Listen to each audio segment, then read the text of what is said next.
Hello, my evilites. This is Blood Moon Eve here, and hold on, I need to make sure the sound is right.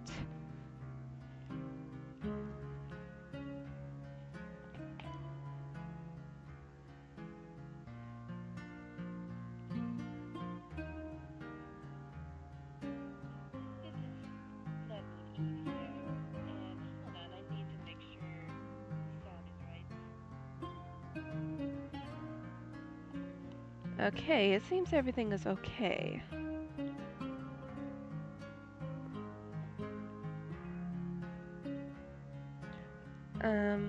Alright.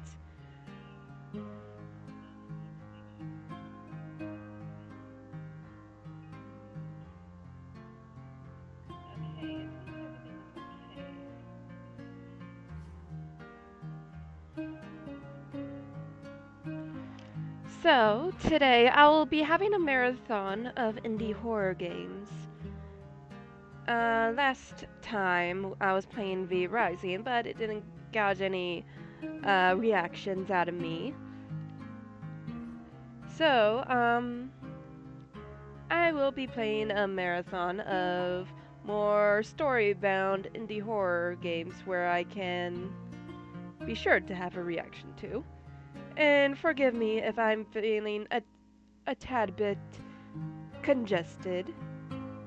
I've been a bit sick this past week. So with that, let's play My Neighbor Enid.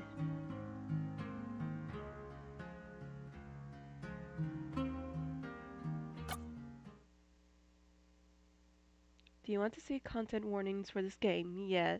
Let's say yes, in case someone in the audience might not be ready for a game like this. There is strong language, brief albleism, blood, death, gore, cannibalism. Okay.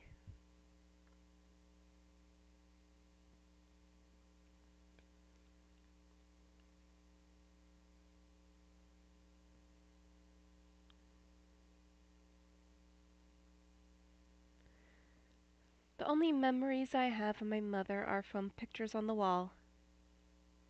As I understand it, my mother left my father some time after I was born. I don't know why, and no one ever told me. But it did create some tension in my household. My dad and my big sister Tabby used to fight. A lot. I don't even know what most of their fights were about, because at a certain point I just turned off my hearing aid as soon as I heard the yelling start. I think it had something to do with Dad being too strict from the way Tabby would rant about it after. But I didn't want to get involved and I didn't want to pick sides. I loved both of them and didn't understand why they couldn't get along. I was there, and I knew the three of us were all capable of creating happy memories together. So I didn't understand why it couldn't always be like that. At one point, the fighting got so bad. I remember hearing, right before I turned my aid off, Tabby saying something like, "Now I get why Mom left."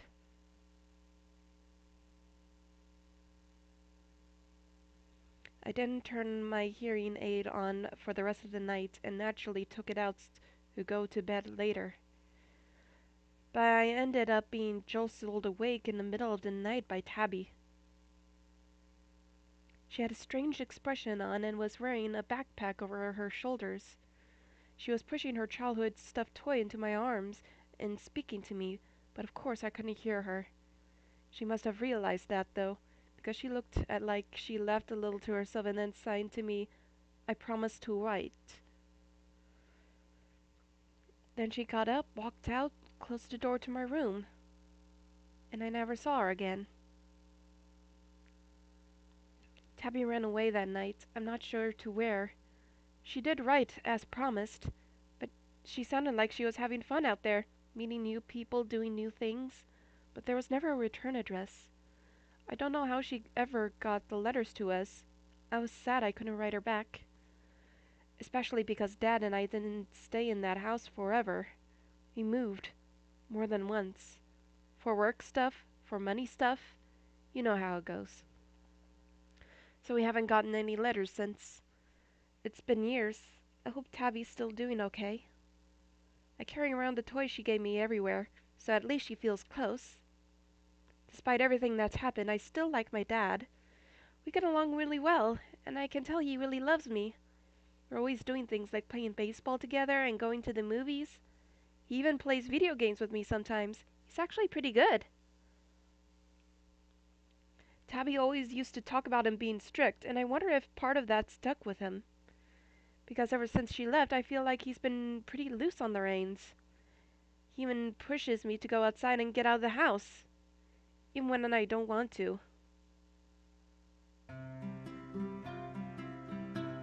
Allie? Yeah? What are you doing? Watching TV. That's what you were doing this morning. Come on, you still have a few hours of sunlight left. Go play outside for a bit, get some fresh air. Aw, come on. I don't want to go outside. What if Pincer's out there? I thought you and Pincer were friends. We used to be, but he sucks now. Hey, language! Well, he does. I'm just finishing up some paperwork. When I'm done, I don't want to see you still on that couch. You can watch more TV later. It's not like they're playing anything new at this hour anyways. Fine.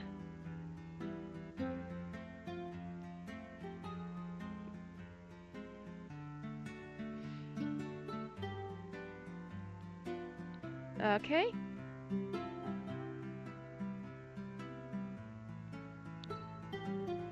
Books are fine. And also not your favorite way to spend your free time. Okay. Some drawers hold a lamp on top. The drawers are so empty, what a waste of space. You wish you could stay on this couch a little longer, but you know if you sit back down, you won't want to get up again. All that's on are reruns of things you already seen before, so at least you're not missing anything.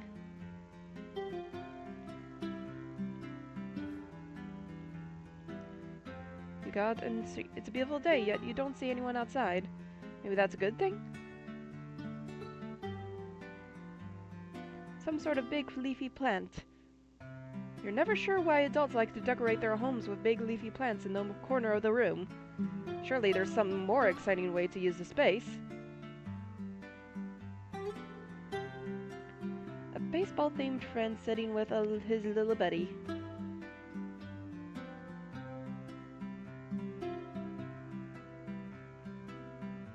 Your baseball stuff. You bring it outside, but there's no one to play baseball with. It's okay, Dad said he'd take you to the local softball team tryouts next week. Dresser drawers filled with some clothes and some junk.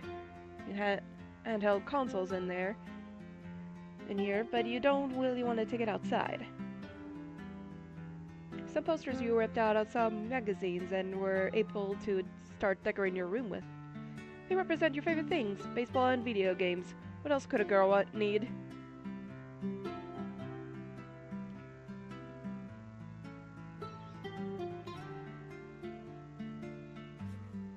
You look inside the fridge. Nah, there's nothing you really want right now. The oven. You're allowed to use this as long as Dad's in the room. Kitchen cabinets filled with all their usual kitchen cabinet things. Incredibly uninteresting.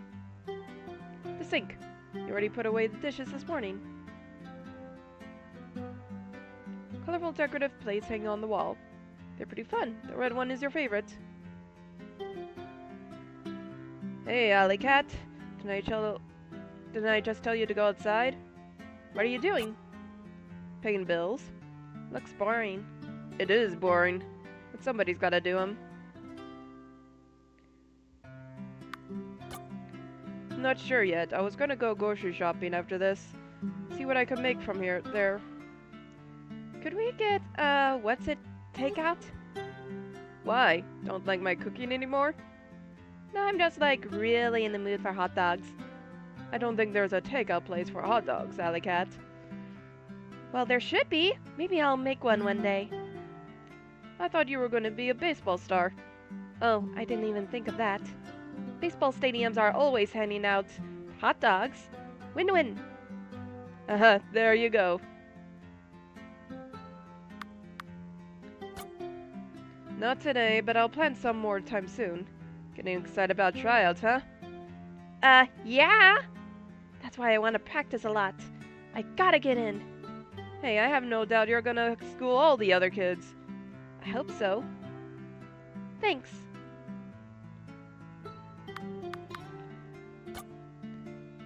You don't want me to play video games with you? Why wouldn't I? 'Cause I'd kick your butt.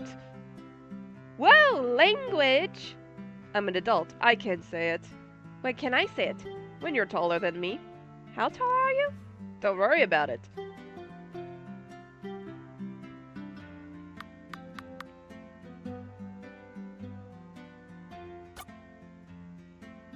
Yeah, me too.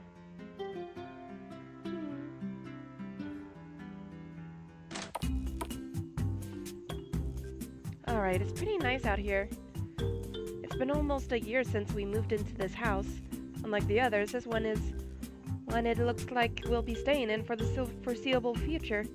We're down by the shoreline, which means we got sand lining the streets and palm trees in our front yard. It's pretty hard to complain about being made to go outside with weather like this all the time. The sun's always bright and shining, but the breeze that wafts from the sea keeps things nice and cool. I'll always complain about getting sand in my sneakers, though.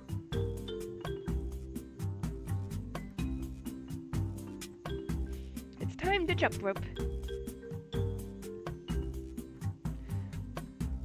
Oh, okay. A little mini game, alright. Alright, press the correct arrow keys from left to right before the timer runs out.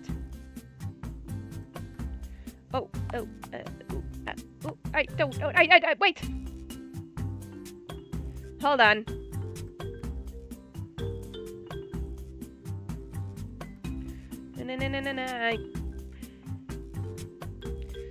Okay.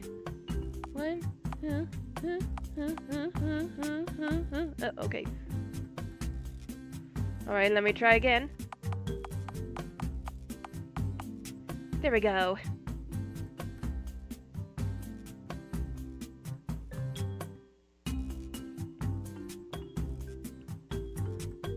There's some sidewalk chalkies left here. Sure, why not?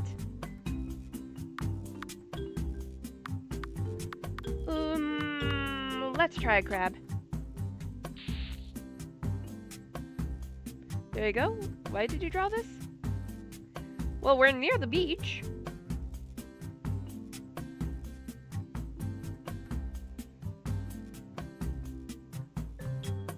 It's time to play jacks. Press the correct arrow keys. Oh, okay, this again. Nice, I thought I wasn't good at jacks. It's kind of boring outside with no one to play with. Maybe Enid will let me camp out at her house until sunset. Oh, what's this?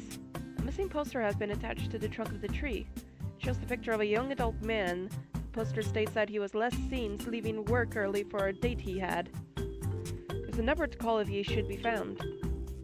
This poster has been hanging here for weeks.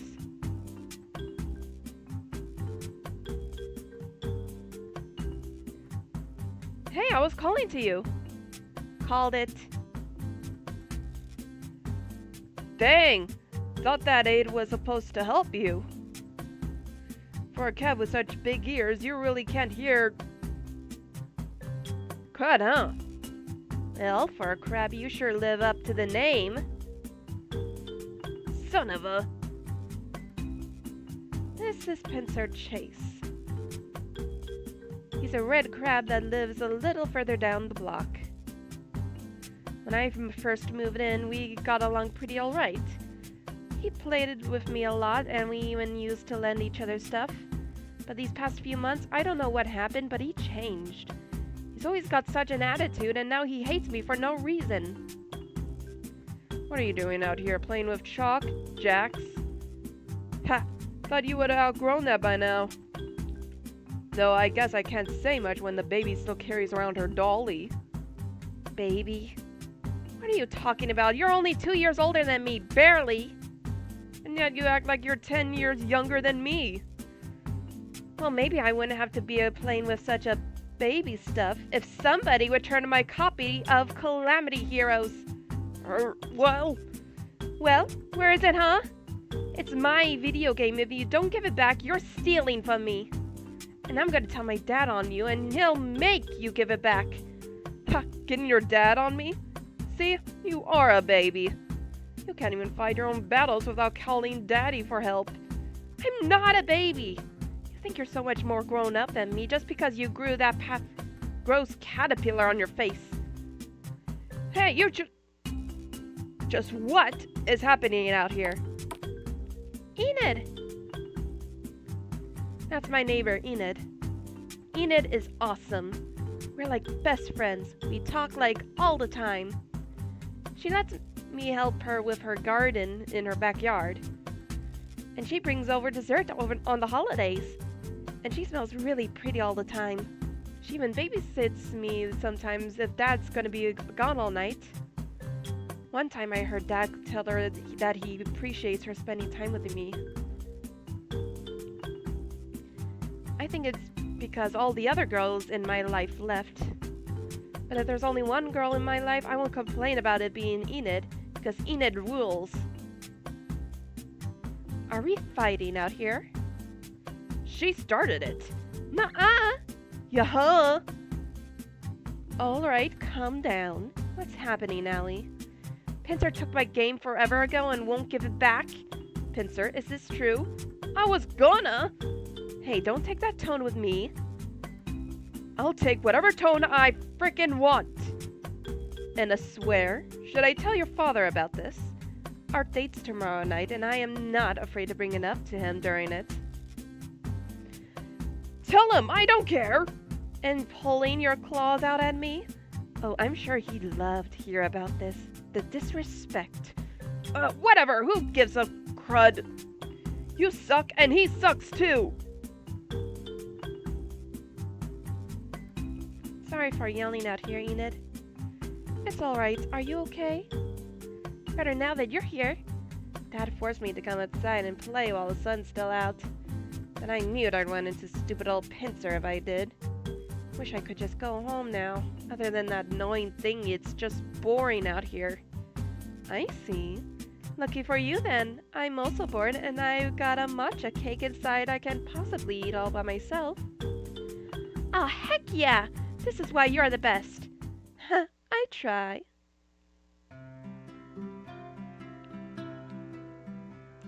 So how is it? Everything I built it up to be? Oh, this is so good. You get flavors I never even heard of before. I don't know where you find these. Happy to expand your horizons. Thanks for helping me out back there too. Pincer's been so annoying lately. More than usual. Anytime, Allie. And I can't believe you're dating his dad. Ugh. I wonder if he thinks of you as his stepmom or something. Stepmom? Goodness, you're thinking much further ahead than I am. I prefer to take things slow. Maybe that's why all the girls down by the shoreline call me such a snail. Enid, you are a snail. I know, but I don't think I like to think of myself as a stereotype. Besides, being a snail isn't the only reason I like to take my time with things. You do everything better when you pace yourself.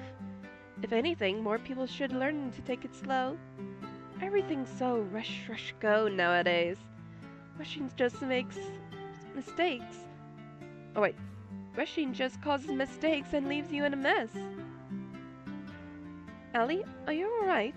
Enid, you don't think I'm too much of a kid, do you? Huh? Where'd this come from?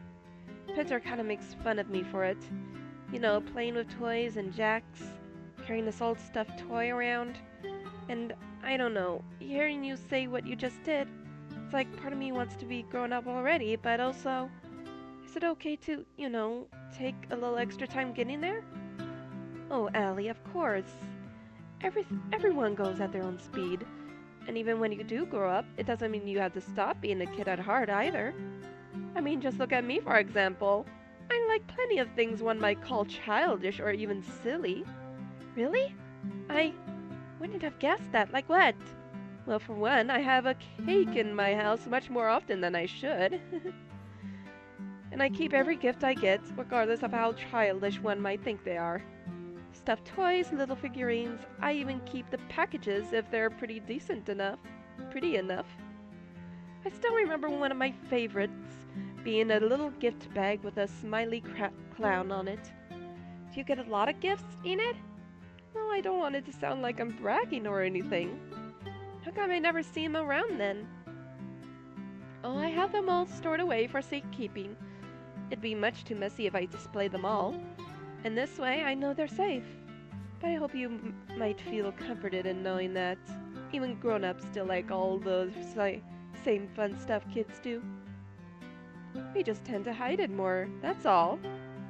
You know, that actually does help me feel a little better. Thanks. You really... Allie?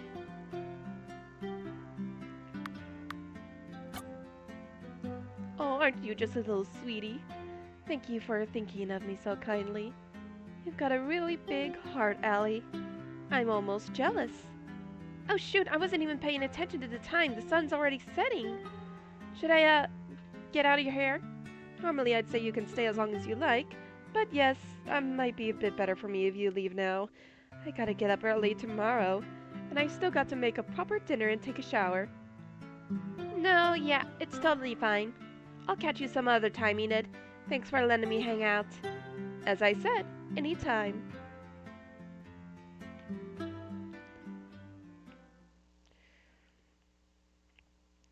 I wonder if Dad made dinner. What are you doing out here? Where are you waiting here like a loser until I left Enid's? You don't flatter yourself as if I'd be waiting out here for you. I'm on my way home, dummy.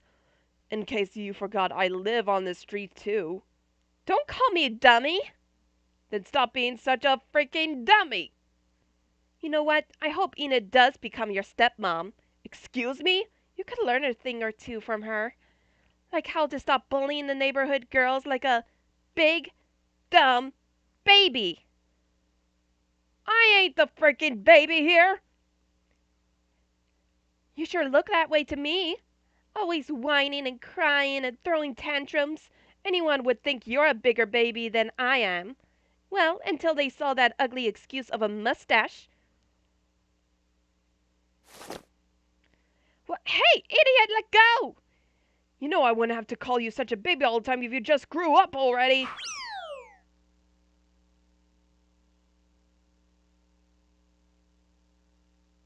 What the heck? What's wrong with you? I don't know. I don't know why I did that. I'm sorry. I'm sorry. I really sorry. I gotta go. Weirdo, what the heck was that all about? And he acts like I'm the one with screw loose. Whatever. It's only Enid's house. She must already be in the shower. I don't really want to wait till tomorrow to get it, but... Well, it'll be fine. It's Enid. She'll know to take good care of it for me. I just hope I can sleep all right without it.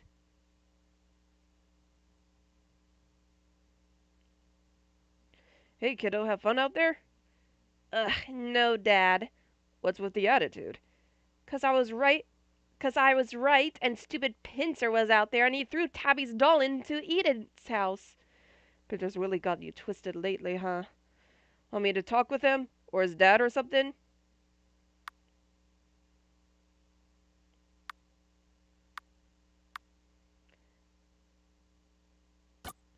No, I'll take care of it myself. Ha, that a girl. Just be nice about it. Be easy on him, okay? Why should I? He's the one always starting things. I know. But he's going through a lot, don't you think? Ain't easy when your dad starts stating something new, trust me.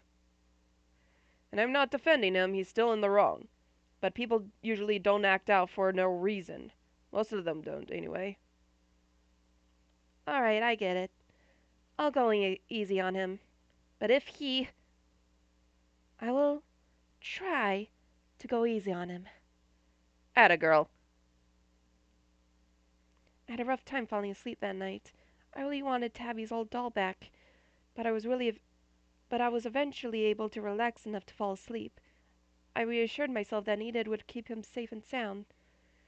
The next morning, the first thing I did was stop by Enid's house to try and get him back.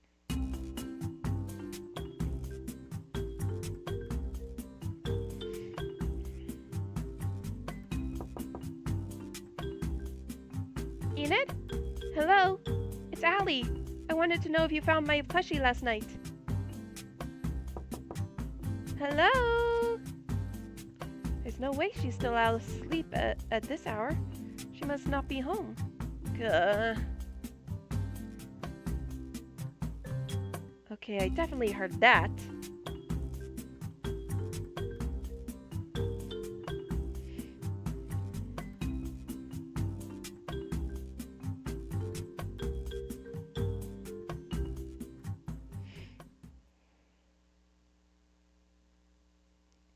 I kind of want to see if I... Nope.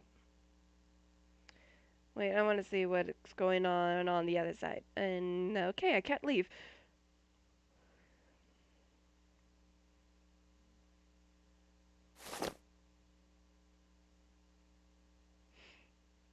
Hey! Hi. Why'd you shout earlier? Died to this boss. You're playing Calamity Heroes? Yeah. You said you wanted the game back, and I'm gonna give it back. I just wanted to be myself first. Hey, Pincer, why are you so mean to me lately? I don't know. Is it because of Enid? Maybe? Could be. I'm really sorry about what I did yesterday, if it means anything. I don't know what came over me. I shouldn't have said all that mean stuff either. No, it's fine. Don't sweat it. How far in the game are you? Can I see? I'm stuck on the cricket boss fight. Which stage? Did you get up to their form with all the eyes?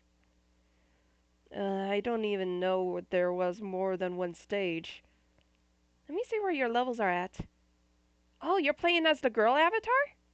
Oh, yeah. She looked cooler than the other protag options. What do you name her? Claudie. I like that name. It sounds really cool. Yeah, you think so? For sure. Alright, sick. If you want help beating the boss, I know where to get some upgrades. Spill then, cause grinding for EXP isn't exactly helping. Okay, first you're gonna wanna backtrack a bit to the Cave of Shadows. There's a hidden waterfall where you can get a stronger sword. After that, head back into town and talk to the shopkeep.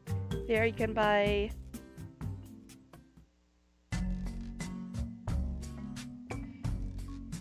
Phew, dang. I thought we'd only get past Cricket. Didn't think we'd get past 3 more bosses after. Forgot how fun that game was. Jeez, it's getting dark now, though. Wait, Enid's lights are on. I can go ask for the doll back. Wait, Enid's lights are on? Isn't she supposed to have that date with Mr. Chase tonight? No way she's home that early, is she?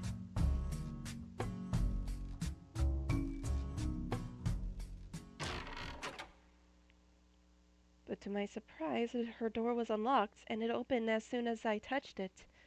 I don't know what came over me. I probably shouldn't went and told Dad. I probably should have went and told Dad or something. But I guess I was just so worried about her that I went inside to look. Enid?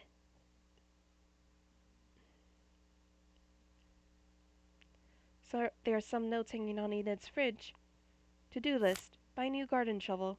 Clean basement. Call Reginald and see if he'd like to go out next weekend. Do not take no for an answer. That's strange. Mr. Chase's first name isn't Reginald. Who's she writing about then? In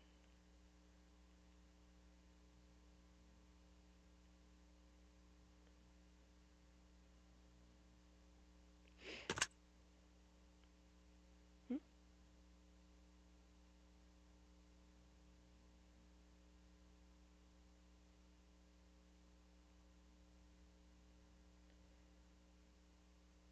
Okay.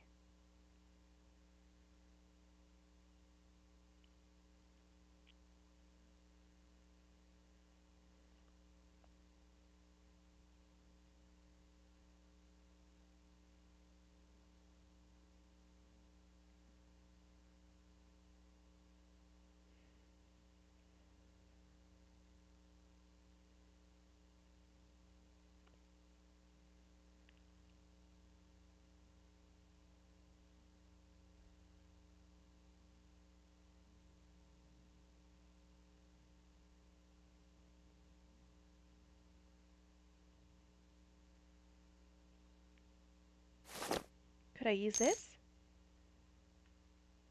Oh, a door key. Oh,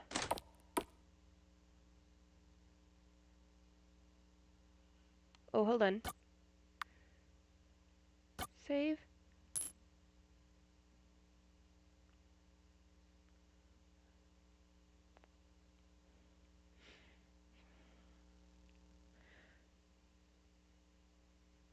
Okay.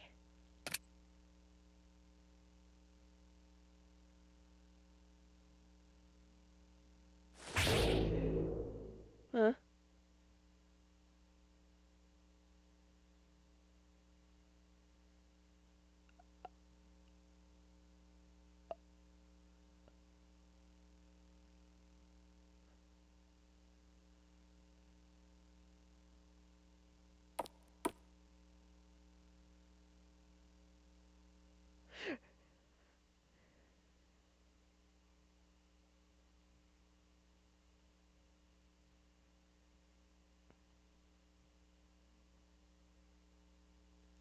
I need to hide. Okay, think. What is a good hiding place? What is a good hiding place?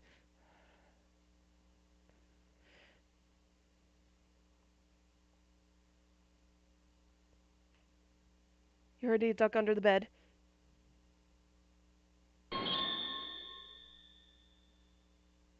Ellie?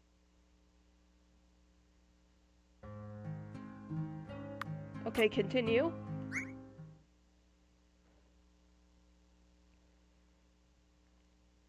Okay, I'm gonna see what is over here.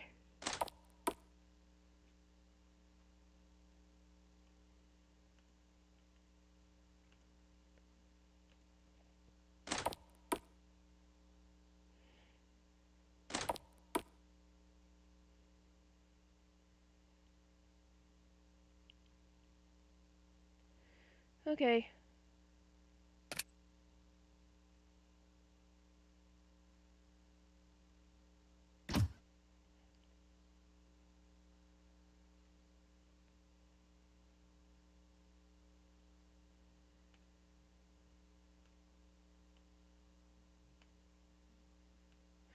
Okay, so I have to think of other places to hide. Okay, so.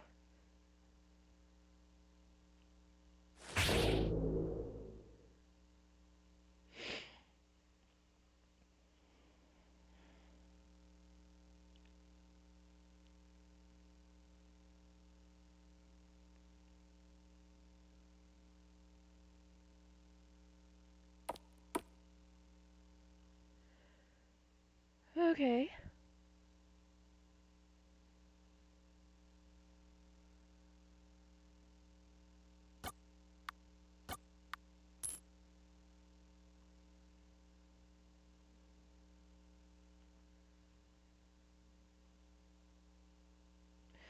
Okay, what is a good place?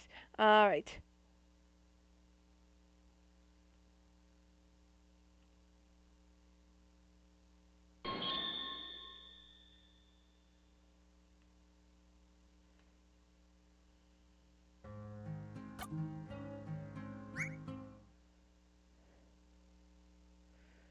Okay, okay.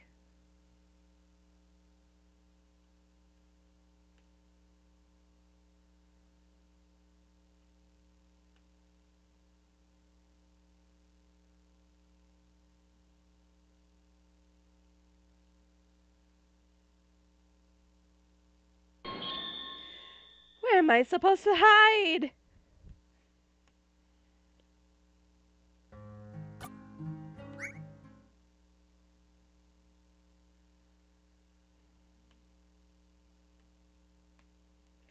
Okay, maybe if I hide under here. Nope. Wait. No. Okay.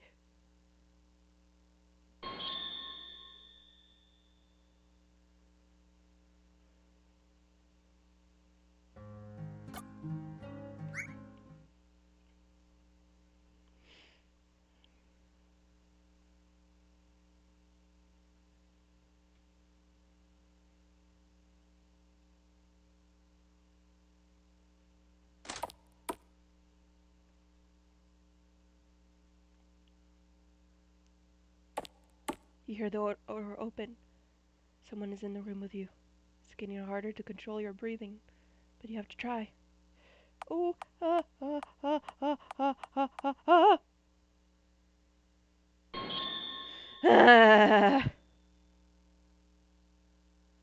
was not prepared.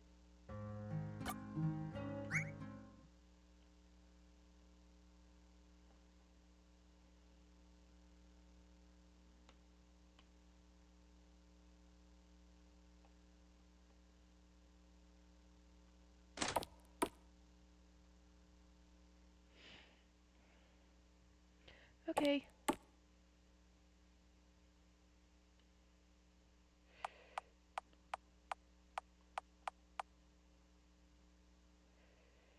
You hear the sink start running, and then it stops.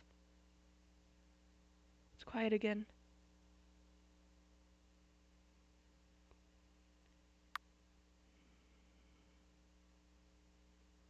No. You wait a few moments longer.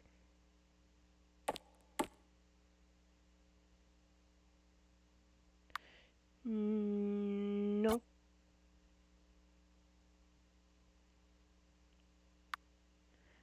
I need to hear the door.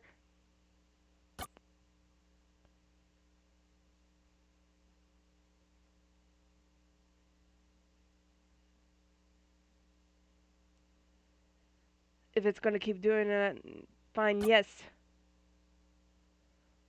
Okay.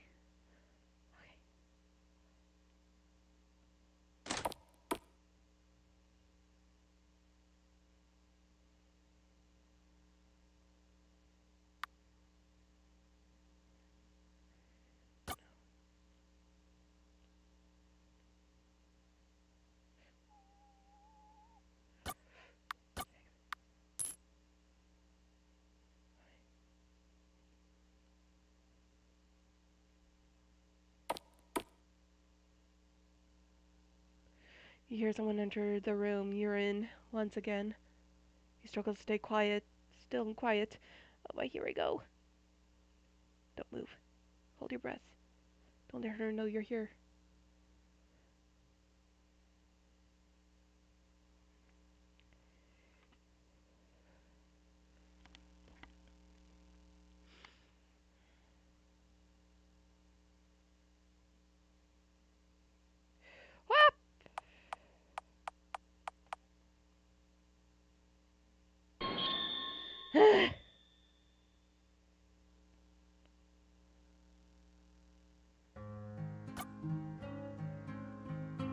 Hold on.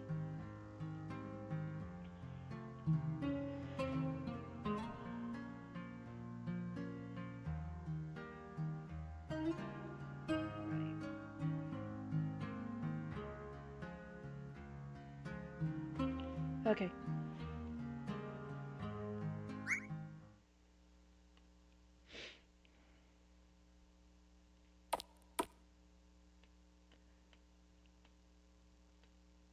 Whoa! Oh no.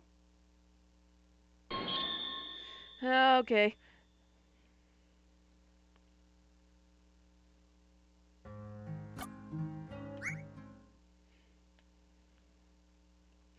Okay.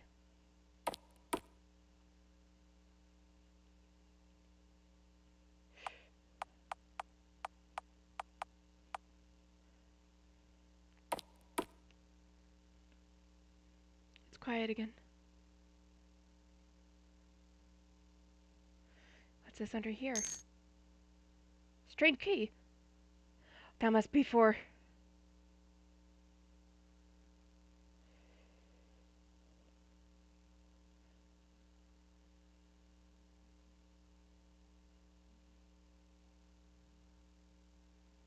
thought I was home free. I was thanking my lucky stars before I was even out the door. I shouldn't have done that. Allie? Allie, what are you doing here? Did something happen? Is everything okay? Oh, yeah, I mean, no, everything's fine. I just came in because my doll was flown into your house the other day, and when I knocked, your door was open. Oh, silly me, I must have left it open when I came back home today. As for your little dolly, though, no worries. I put it away for safekeeping. I'll go get it for you. Enid left the room to get my plushie back for me. Looking back, in that moment, I probably should have just left. Actually, maybe not. That might have made it worse. I don't know. She came back and gave me the doll, and after that I should have said thank you and left. I guess I was just so nervous I couldn't help but to keep talking. I still wish I hadn't. There you go, safe and sound. Thanks, Enid. I guess it's good you didn't go on that date after all, huh? Oh, that. I've been waiting for him all night, but he hasn't shown up. Not even a call. Oh, sorry to hear that. Oh, it's all right. That night isn't a total waste. I know you just had some the other day, but I had bought a new cake for Mr. Chase and I to share. Since he's not here, you can get his slice if you'd like. Really? Awesome, thanks.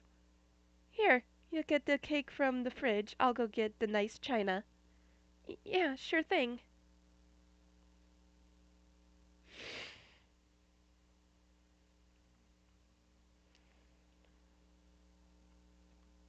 I walked up to the refrigerator and opened the door.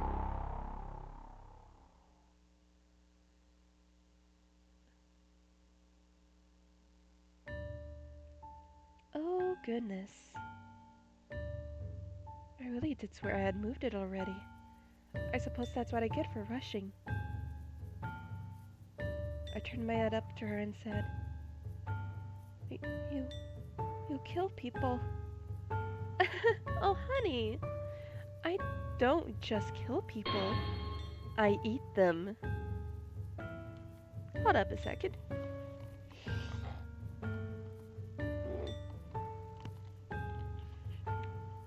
I'm sorry about that. She said in such a silly way.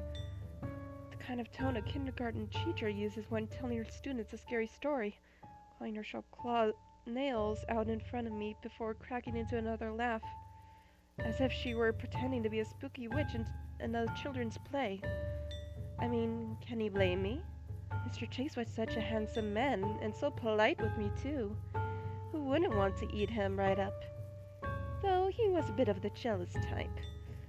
If he found out he's not the only date to run up like this, I think he'd have been a little upset. I wish I could feel like that sometimes, jealous. I didn't mean I'd have a connection I really care about. Like, you and I. We're close, aren't we? When you told me before, thank you for being my friend. That felt really nice. It must feel a lot lighter to love with your heart instead of your stomach. But does it ever stay as full?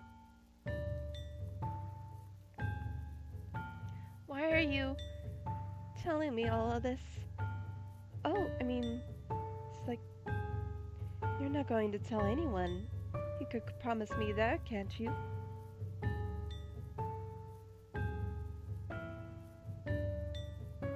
Yeah, of course. What else was I supposed to do? I would have said anything to leave.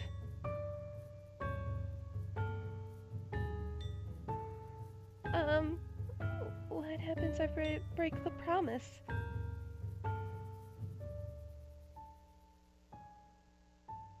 I asked her, and she just stared at me. And then she started laughing. Like what I just said was really funny.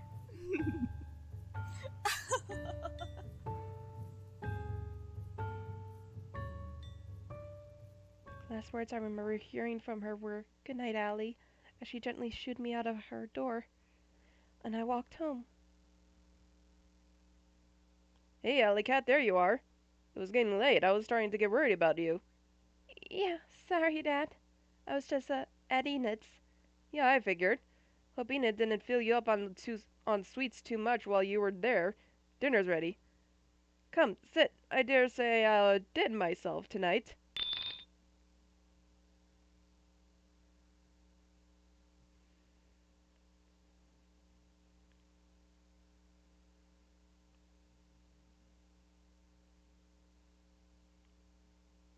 I didn't get any sleep that night.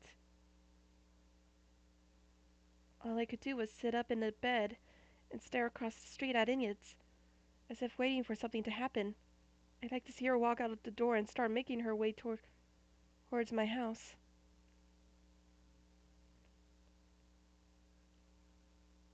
That didn't happen, though.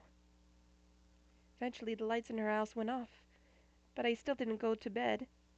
I just sat up there and kept watch, and stayed that way until morning.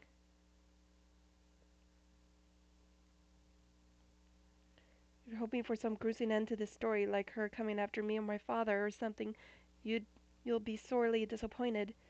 I kept my promise and she left me alone, and nothing ever happened to her either. And Mr. Chase was declared missing. She allegedly told the officers that he never showed up for their date. And I guess she cleaned up really well because I didn't see them bother her again after that. The Chase kids ended up being taken in by their aunt down the block. And eventually Mr. Chase's case went cold.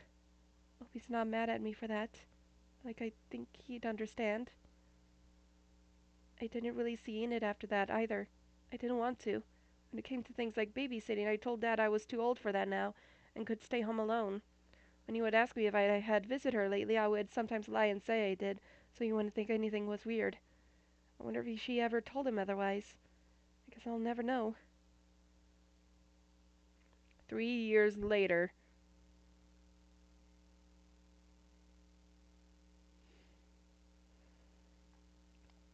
That brings us to today. Enid doesn't live here anymore. She hasn't for a while. I'm not really sure where she went. I remember moving trucks in front of her house one day, and she left with them, and that was that. She didn't live here anymore. No one else ever moved in either. It was just an old abandoned house on the block. I won't be surprised if neighborhood kids start saying it's haunted. It might as well be. I still haven't told anyone. I promised I wouldn't. And there's a part of me that feels like no matter where she is or what she's doing right now, she'll know if I break it. Allie! Allie! Claudie! Hey! You're staring pretty intensely at Enid's old place. You're not still mad about the time I threw your dolly in there, right? Oh! This was...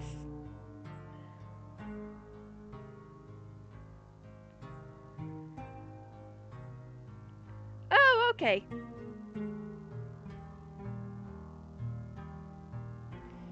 Come on, babe. I apologize for it like a bazillion times now.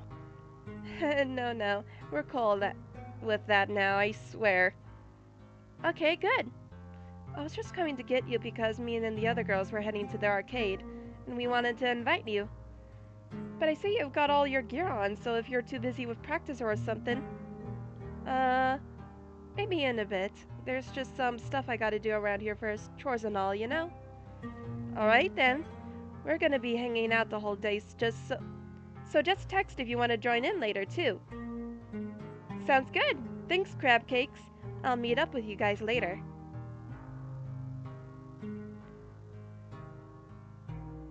Huh?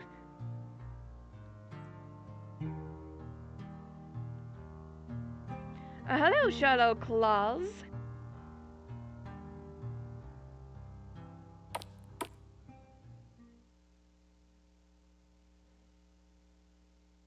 The door wasn't even locked. The last time I stepped foot in this house was that night. Sometimes, after so many years, I find myself wondering if it even really happened. Maybe I just had some crazy bad dream. Or maybe that's just what I like to tell myself. Oh, I'm doing okay. I'm planning on playing horror games this stream.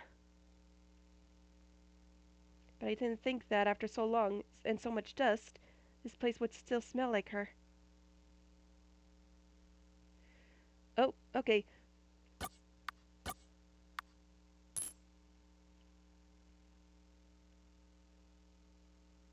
Shockingly, Enid's old fridge still has some notes of hers left on it. You're a bit disturbed to see that your birthday is listed here. Underneath her birth date is the word cake. You assume that maybe she was planning to deliver you one, maybe even invite you over on your birthday. But in your past birthdays since then, you were never invited over or received a cake from her. You wonder what year this was for.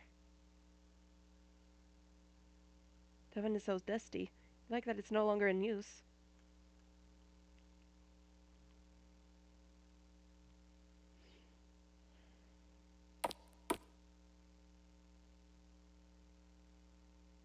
Nothing is worth opening this unit again.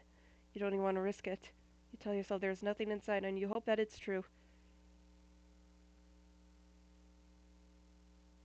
Last night I was here. I found a key hidden under Enid's bed. I was never sure what it was for, but I always kept it on me. I'm sure it must be for this. You put the key into the lock. The chest opens. You kneel down and begin to shuffle through the contents. A note at the very top of everything inside reads, "Gifts from my past lovers." It puts a bit of a knot in your stomach as you begin to dig through them.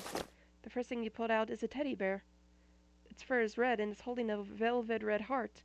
The pink ribbon around its neck is dotted with hearts as well. The next gift you pull out isn't a gift at all. It's a gift bag, one with a smiley clown on it. There's nothing inside it anymore. Well, there is an envelope, but that's empty too. You assume this whole gift was for a birthday, but you have no way of knowing. This gift also isn't really a gift. It's a letter. Dear Enid, hope you don't find it too cheesy that I'm writing this in a letter. I'm a bit old school sometimes, but I'm also dumping this in your mailbox because I think it's hard to say it to your face. I know we've been already been dating for a little bit, but I just wanted to let you know that I like you. I really like you. I always thought that opposites attract was just a myth, but after meeting you, I'm starting to believe it. I don't think I've ever fallen for anyone this badly. Every time I see you, it's like there's butterflies in my stomach. But despite the butterflies, I also feel so comfortable around you, like I could tell you anything and you'd listen. And you do listen. And even with all my baggage, you still ask me to take me out again and again. I'm so happy with you, and I just really wanted you to know that. You're everything. I don't know where I'm going with this, just consider it a love letter. I love you, Enid. And I hope you like the pictures too. They came out really nicely. I think we look cute together. Excited to join you for dinner later. Your girlfriend. No way. You gotta be freaking kidding me. Tabby. Allie's sister?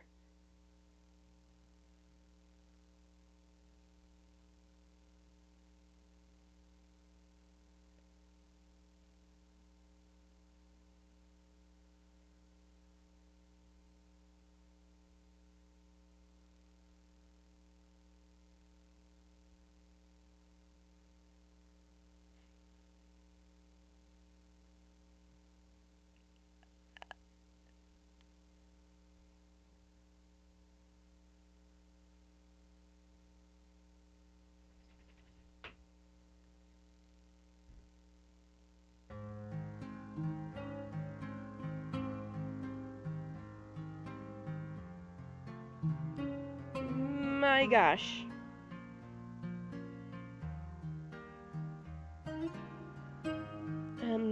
Okay.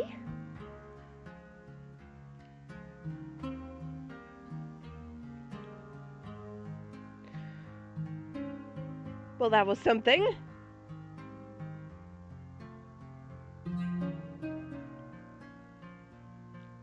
But dang.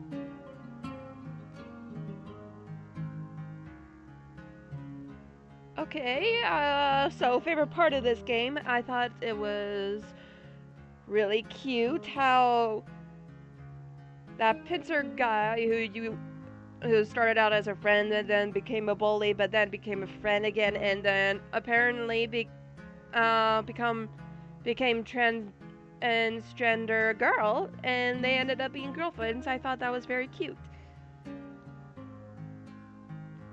Very cute indeed. And then finding out that Allie's sister Tabby was actually Enid. Oh wait, no, was actually dating Enid, and it is suggested that Tabby might have been eaten by Enid, which brings a whole the friendship between Enid and Allie in a whole different perspective.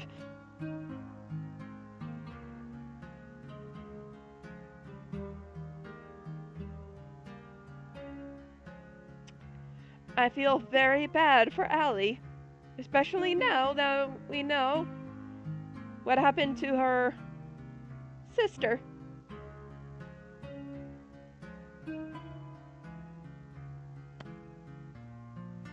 Okay. Well, time to go to the next one, I guess. I'll exit this one out. And I'll start a new one.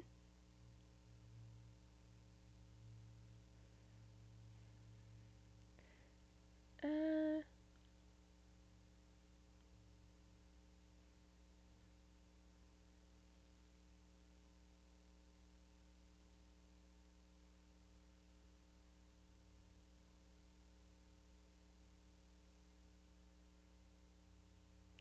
oh, I probably should take these glasses off.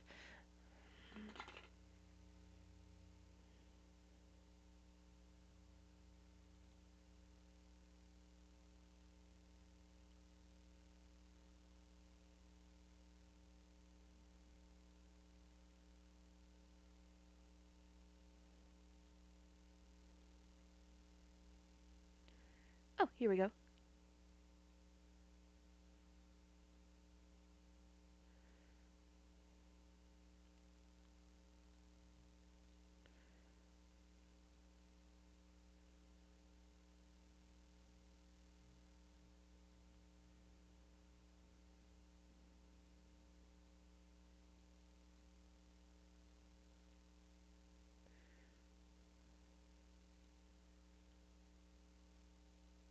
Hold on.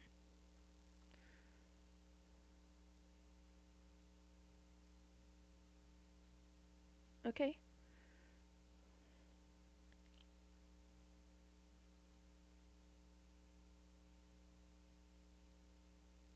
Wait, which one is...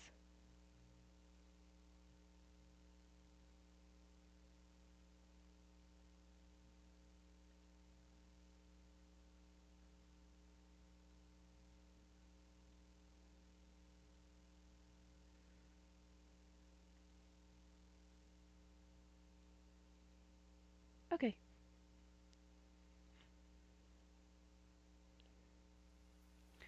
So this is of a game called Do Not Take This Cat Home.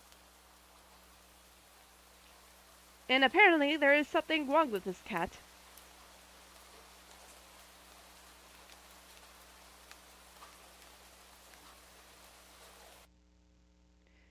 You're not having a great day, as usual.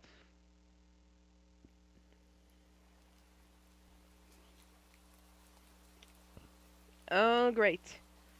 It's the first time in a while that you felt like going out. But in the middle of your walk, it starts to rain. Typical. But maybe this is just a sign that you should have stayed home today. Yeah, you can always try again tomorrow, right? You turn to head home when... Huh? What was that? There are only a few people around on the street. Makes sense due to the increase of missing persons around the area recently. Well, that and the weather. But none of them react to the sound at all. Curiosity guiding your steps, you follow the sound to the entrance of a dark, dingy alleyway. You timidly enter the alley and walk forward. ground dampened by the rain makes your steps sound louder and more confident than you actually feel. Hello, Hyper X Zombie Hunter.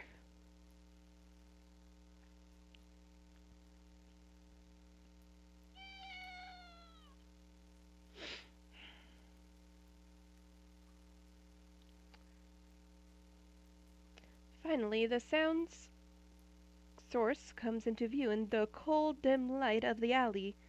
At the end of the alley, in a big cardboard box, is a cat. I guess that should have been obvious. It's an interesting looking cat. Its pretty yellow eyes shine like a gold among the dark sea of its black fur. It puts its front paws up on the box and looks up at you. So cute!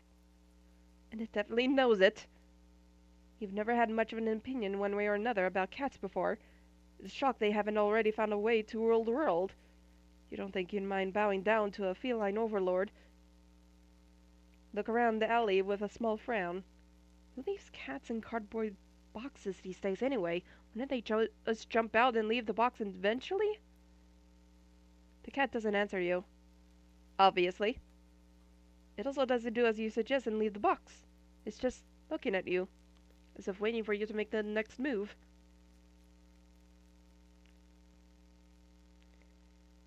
Let's see what happens. Oh, then I'm gonna save. Return. Let's see what happens when I take the cat home. You know what? You reach into the box and pick the cat up, holding out in front of you. Why not? You're all alone and well, and I'm kind of in the same boat myself, so you bring the cat close. Didn't realize it was shivering until just then, but it slowly breathes easier as it presses into your chest. Why not stick together, right? At least for a little while. How can you say no to such a cute kitty?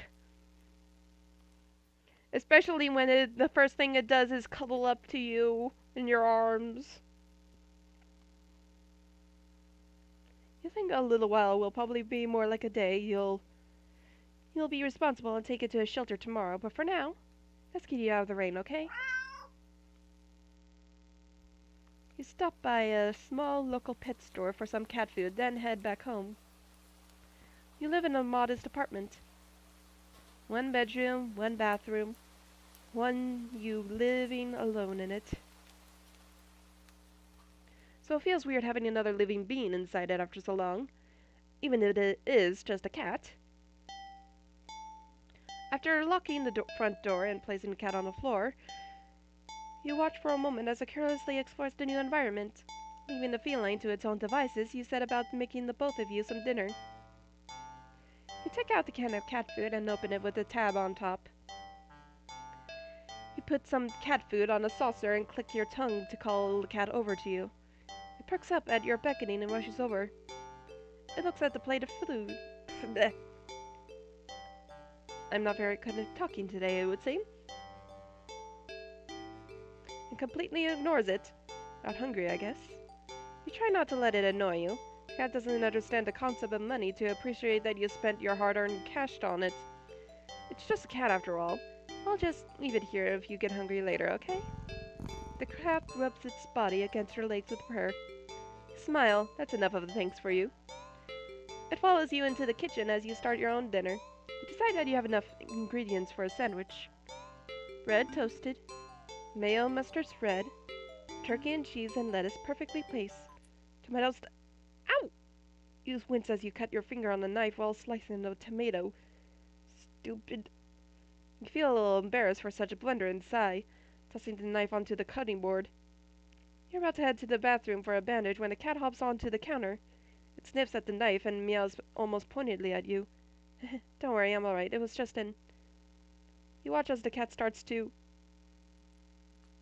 lick lightly but enthusiastically at the blood on the knife. At your blood. You are so shocked that by the time you come to your senses, the knife has been completely licked clean. The cat sits back, staring at you. You feel a little uneasy. Sure, cats are meat-eating predators, but that was a little weird. Right? Sure, you're no cat expert, but that was definitely not something that an ordinary cat would do. Right? Well, regardless, you're not about to abandon a cat in need while it's still raining outside, after all your efforts. You're about to take it to the shelter tomorrow anyway. What's one night of awkwardness? Weird or not, it's just a cat. The rest of the evening, unfortunately, goes downhill from there. Even after covering up your fingers cut with a bandage, the cat keeps trying to lick at the wound. While you're eating your sandwich, while you're cleaning up the kitchen, while trying to watch TV, you gently push it away every time, but you're starting to get worried at the strange behavior. What if it's got a taste for blood and thinks you're food now? You're not sure what you'll do if it starts to get more aggressive. You keep thinking about the cat food sitting in the corner, untouched. Oh, come on, enough already! You shove it away a little more forcefully this time out of annoyance. You feel bad immediately, but before you can do anything, the cat meows sharply at you and dashes off around the corner and into the hall. You sigh deeply. At this point, you're just worried that it's going to take a bite out of you in your sleep. Maybe Yvette will have an idea on how to calm it. You can only hope. You don't have any other options left other than tossing the cat out into the rain. After finding the number of a local vet, you pick up your landline and the lights just went out. Great, just great. Rain must have knocked out the power. You check your cell phone only to find that it's out of batteries. You must have forgotten to charge it before leaving out earlier, I mean. The outing had been so spur of the moment that it had no doubt messed with your usual routine. You grab a flashlight and turn it on. It's quiet. It's too quiet. Did the rain stop? But then, why did the power go out? Look outside. The sky is pitch black. What time is it? You turn to check the clock. The cat sits on top of your digital clock, staring at you. Thinking now, you realize the clock shouldn't be working at all with the power outage, but the numbers are lit up. The cat stares at you. It's completely still. You think it was a statue if you didn't know any better. It's not giving off any indication that it's alive. It's not blinking. It's not even breathing, but its eyes. This isn't normal. You're afraid. You want to run, but you're afraid of letting the cat out of your sight. You consider tossing the cat out, after all. But as soon as the thought enters your head, you feel a sharp urge to vomit. Its eyes hold you still, even with your flashlight trained on it. Its pupils are large, round inky pile. The flashlight flickers.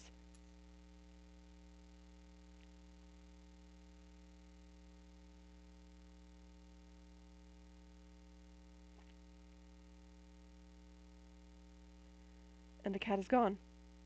Fear immediately grips your mind. The silence, punctuated with the rapid pumping of your blood in your heart, is overwritten as your ears slowly start to pick up the sound of static all around you. How's the clock working with no power? You don't know why such a question matters at the moment, but you feel as if having the answer will make sense out of everything that's happening. That order will be restored. But no answer comes to mind. You back away from the clock and feel as if the air itself coils tightly and abruptly in response, like a predator prepared to pounce, but waiting for your next move. But you're afraid to move. You're afraid to even take a breath. That you can't stay still forever, right? Whatever is watching you, you can only feel its impatience. It's too eager. You don't know how you know this, but you can sense it as clearly as if it had whispered.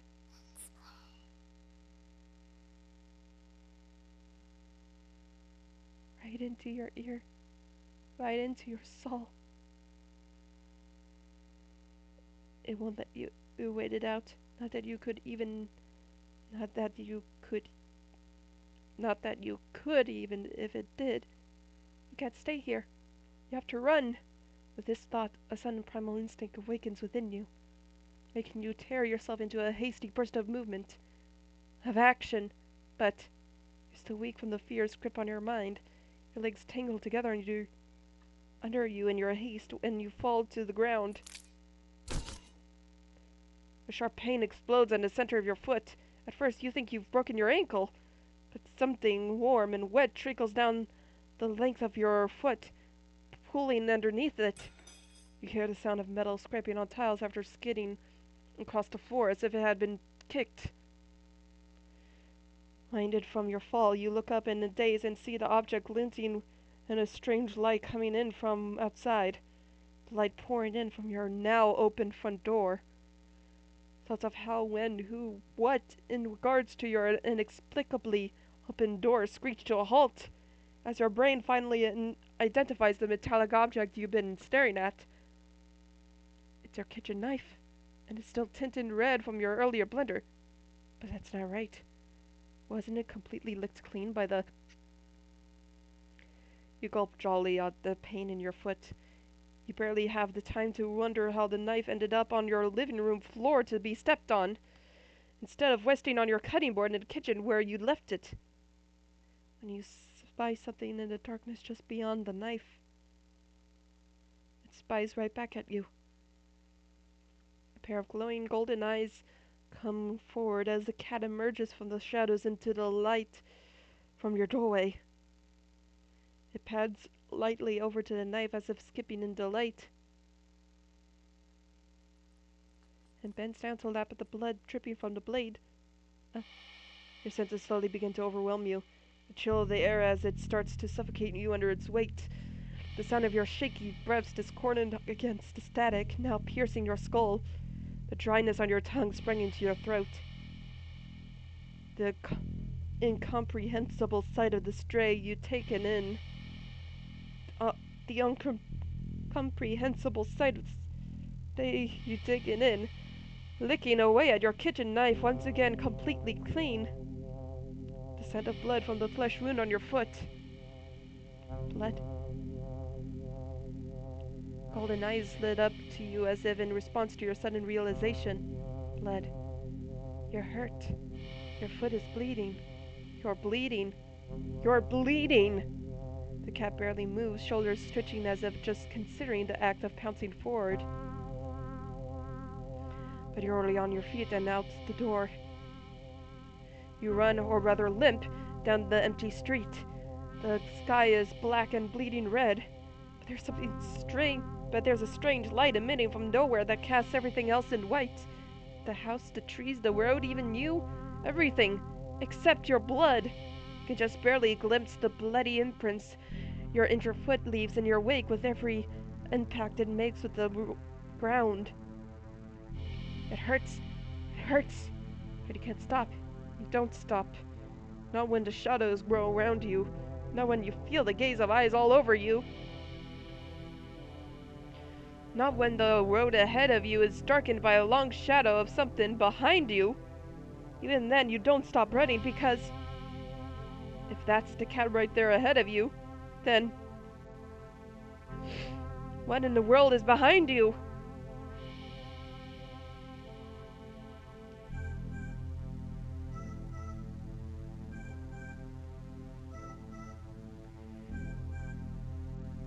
I'm gonna keep running.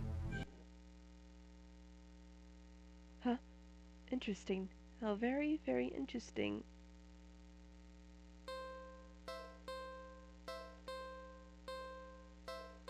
Okay, let's see what happens when I do look behind. Huh. Interesting. How very, very interesting. Hold on. Okay, I look behind me.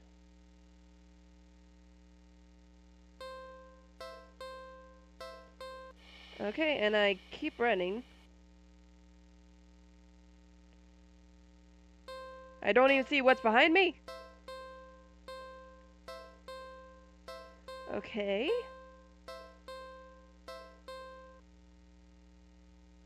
Okay, I'll do not take cat home. Decide you to take a decisive step back. As cute as the cat is, you really can't afford to be taking in a pet on a whim.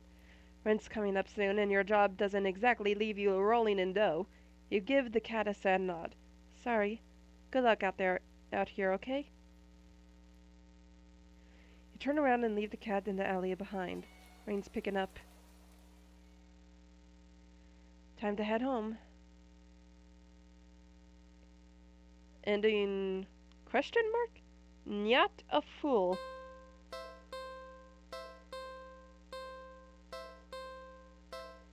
Okay, that was short.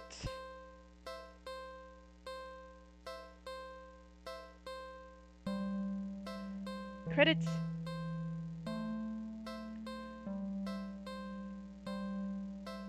Backgrounds and BG.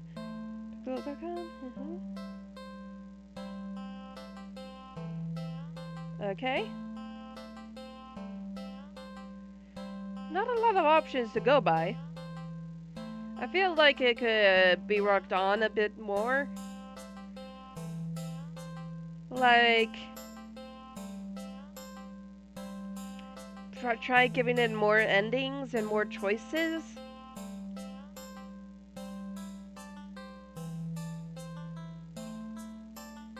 The cat is cute! Even though... But let's be honest, in real life we would take the cat home. Okay, next game.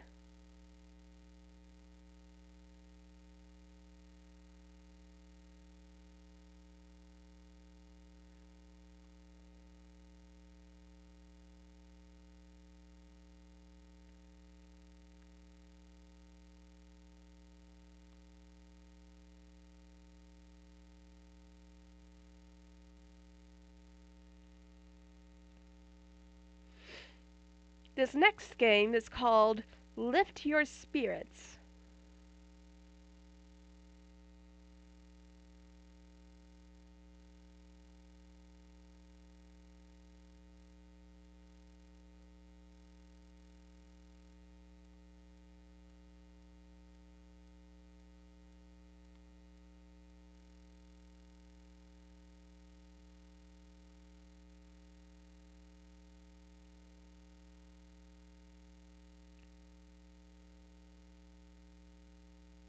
And then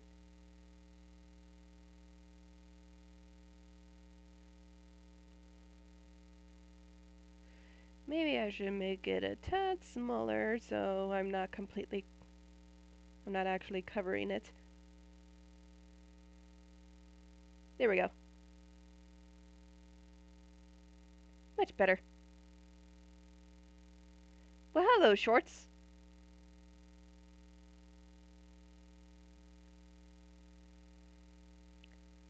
Okay. Let us start this. Alone on a Friday night, I'm spending it here.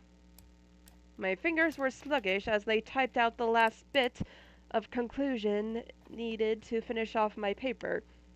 I didn't even bother to spell checking the rest, my hand dragging the cursor across to close the document. All right, time to submit it. I typed out my regards to Mr. Holtman. Kindly find the attached file assignment. Your student, Eve.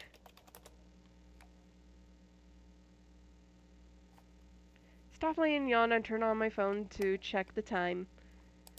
2:53 a.m. Dang. The universal experience of losing sleep and gaining eye bags as a college student came to grace me in its hold once again, it seems. At least it's the weekend.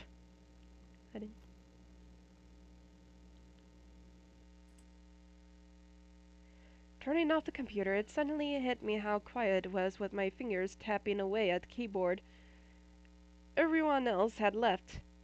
The campus was open 24/7, but who else was dumb enough to push their luck in submitting their assignment this late? I consider myself lucky Mr. Holtman gave me the extended deadline, otherwise I'd be screwed. Still, there were also the rumors. Disembodied voices echoing through empty rooms. Heavy footsteps shuffling down the halls. Those who were lucky claimed to see a black silhouette skulking around the vending machine at the end of the corridor, staring at them.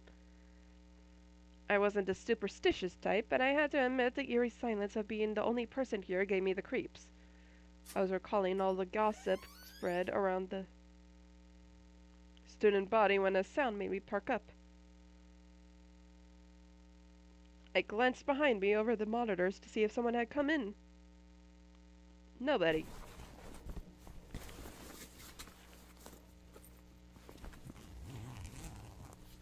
I ignored the goosebumps rising on my arms as I gathered up my items into my bag. Superstitious or no, I've done what I came here for. Time to go. I shambled to the elevators and tapped the button. It rumbled to life, slowly making its way up to my floor. Just a couple more minutes and I'm out of here, I assured myself. I don't know why, but I found myself constantly checking behind me as if expecting someone there. Yet it's always empty every time I look. I tapped the button some more.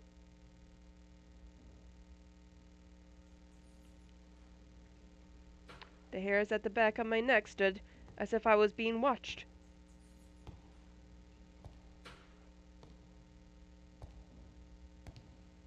I clenched my fists, ignoring how sweaty they felt in my pockets.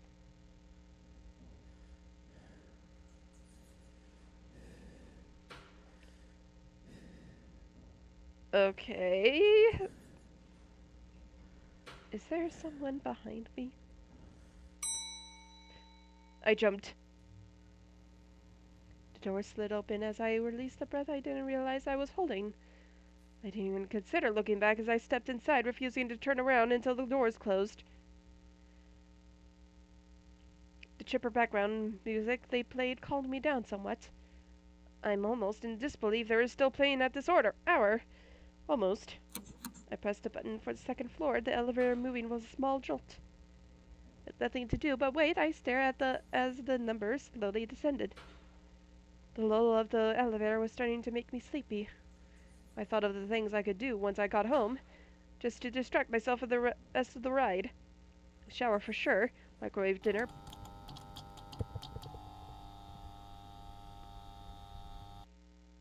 I blinked up the flickering night. The elevator shuddered and came to an abrupt halt. The music cut out. I tried the button for the ground floor, then the rest. Unresponsive. Pushing the intercom button gave nothing but static. Hello? No, this can't be happening. Taking a moment to compose myself, I called out. Is anyone out there? I'm stuck in here, help! I started slamming the doors as panic took hold. There had to be someone out there. Help! Please, I'm in here!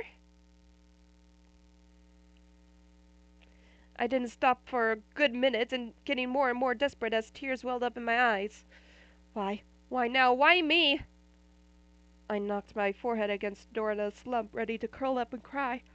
This sucks. I was about to turn before I felt a chill run up my spine. The air felt heavy. Is this claustrophobia setting in? I didn't think I had a fear of closed spaces. Unless... There was a raspy moan from behind me. I turned my head.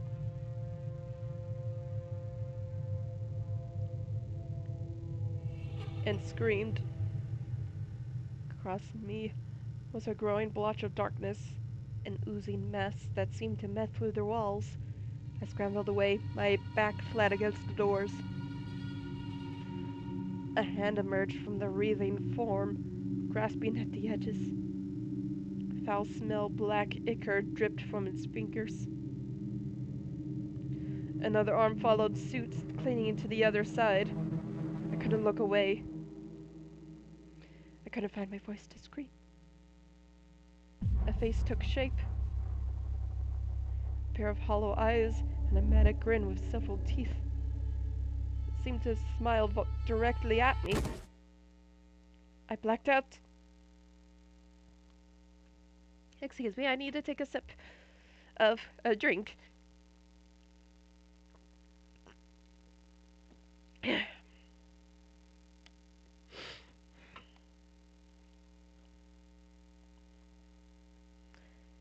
Hey! I heard a voice, panicked and flustered, from above me.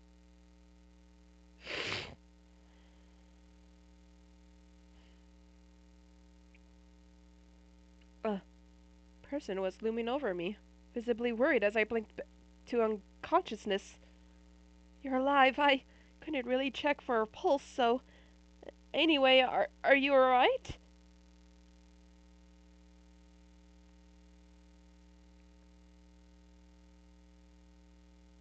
I think so. Phew. I'm glad. Didn't mean to scare you back there. I realized I was still in the elevator, but now with a stranger twiddling their thumbs in front of me. They were taller than me, and for a good inches past my head. Their limbs looked even more awkward in the baggy sweater they had. I wasn't sure if they forgot to wash away their makeup or if they just barely haven't slept for 3 days straight. Possibly both. I realized they were staring at me as well. Their eyes focused on me a little too long, as if they'd forgotten how to blink. So... I suddenly remembered the last thing I saw. That creepy shadow from the walls. Before you were here, there was something crawling out of the walls. I know it sounds insane, but I swear, it looked straight out of a horror movie. The stranger looked nervous. Crud, they think I'm nuts. Don't look at me like that.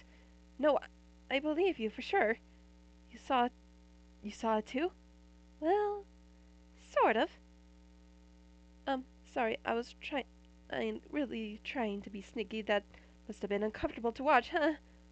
Come again? What are you saying? Well, I heard you yelling for help, and I couldn't just leave you alone, so I did the next best thing I could. Are you saying that was you? Yes, in a way. There's really no easy way to say this. I'm not alive. Not the way you are. Did they mean? You mean like a ghost? The stranger lit up appreciatively. Basically, you must have heard the rumors, right? Well, it's me, in the flesh. Well, sans the flesh.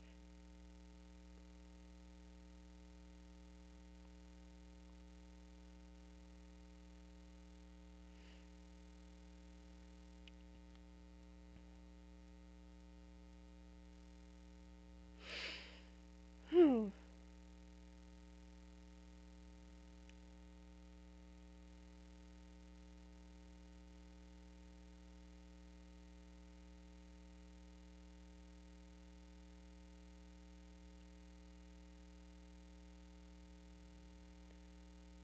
I feel like this isn't the worst situation to be meeting a ghost for the first time. The stranger gave a sigh of relief.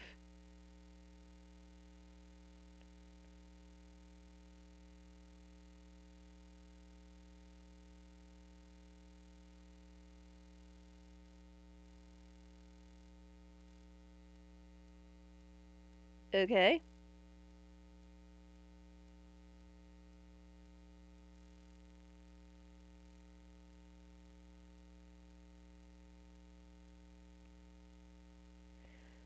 Hello, Seaband. The stranger gave a sigh of relief. Thank you for trusting me. I might ask for your name, but I already know that it's Eve. How did you... I've been watching you for a while. Excuse me? Tonight! I've been watching you for a while tonight. It's not safe to be alone this late. I would know. Before I could ask further, they... Anyways, I stuck around to see you write your paper. I don't necessarily agree with your hypothesis, but interesting nevertheless. Thanks, I think. He gave me a shy smile. No problem. This wasn't the way I expected my night to go, but I guess the sooner I accept it, the better. I should probably ask for their name instead of calling them stranger. You know my name, but what about yours? Oh. They looked away, fingers picking at their sleeve. I don't remember. I know who I was and what I did when I was alive, but not my name. Strange, isn't it? Have you ever thought of picking one yourself? Their eyes widened as if the thought never occurred to them. I never needed a name, but if I were to have one, I've always liked the way Alma sounds.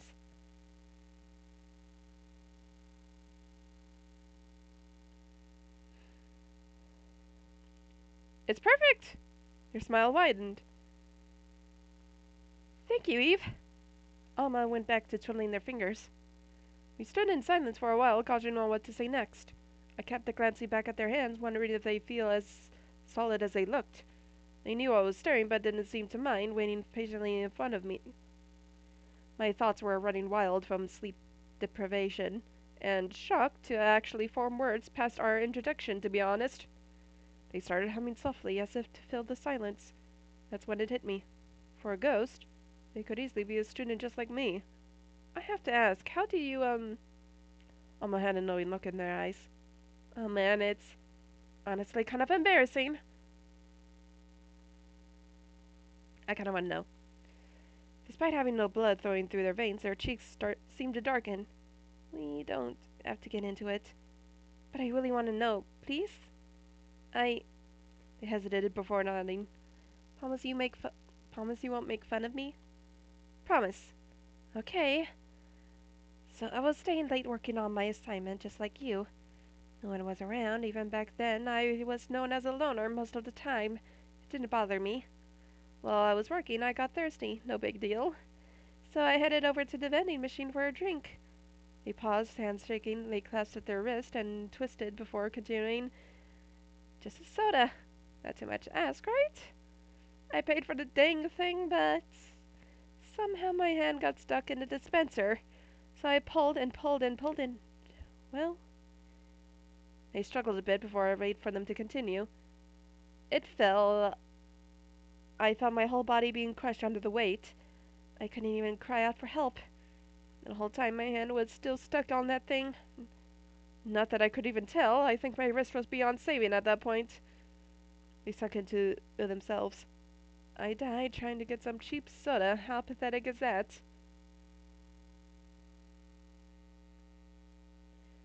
It's not. I'm sorry that happened to you. I put my hand over theirs. It passed right through, giving a nice cold chill at my fingertips, but Alma seemed to appreciate it nevertheless. They looked up at me, their nervous hands finally coming to a stop.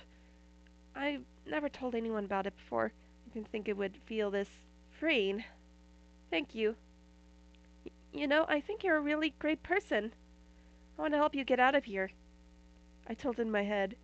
How are you going to do that? I can try some things, that is, if you trust me. Well, there's really only one option. They clapped their hands excitedly. Okay, here we go. You might want to hold on to something. Before I could ask further, the elevator began to drop. My heart plunged into my throat as my weight shifted upwards. Alma? Hang on, let me focus. The buttons for each floor flashed beside me. I closed my eyes shut and decided to trust them. It felt like a roller coaster heading straight to the ground. The air whizzed around me. I grit my teeth and clenched my hands, knuckles probably white if I bothered to look. And just like that, it stopped. I yelped as the elevator jolted. I landed on my butt with a smack. I blinked my eyes open to see Alma clapping excitedly. They looked over to see me on the floor and gestured towards the doors. They creaked open as if manually pulled apart by an unseen force. My jaw dropped as I realized they really did bring me to the ground floor. You really did it! I did! I never got to do that before! I couldn't believe my eyes. I stood and threw my arms around Alma, only to completely pass right through them. They yelped and backed away to the wall. Give a signal before you do that. I don't appreciate feeling hands inside me. It's gross. Uh, Sorry. I gathered myself and stepped through the doors, Alma following suit. Sure enough, the lobby was empty, the clock on the wall indicating it was close to 4 a.m. now. Well, I guess this is it. I turned to see them trying hard not to reach for their hands, fingers twitching to intertwine with one another. It all happened so fast. It sunk in now that I could leave and go home right now if I wanted to. Amma, thank you. I appreciate it. They nodded understandingly. I stood there for a moment as they looked at me, before averting their eyes. They were waiting for me to leave. I grasped at my phone inside my pocket, mustering the courage to ask what I was about to ask.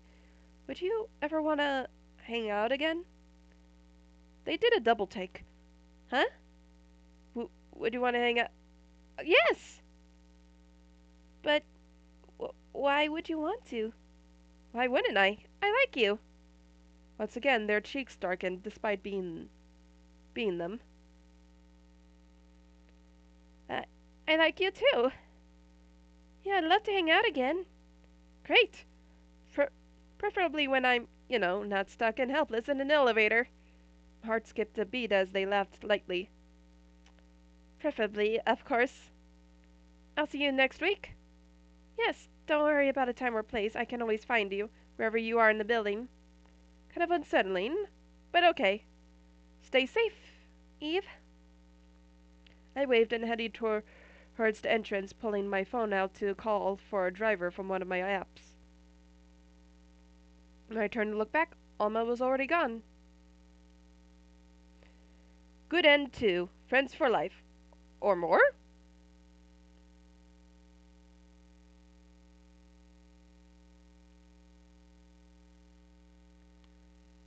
Okay, that was not something I expected.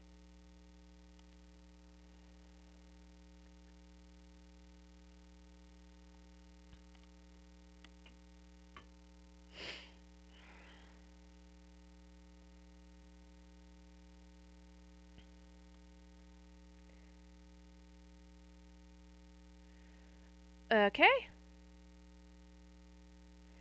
Oh, hold on. There's still another game.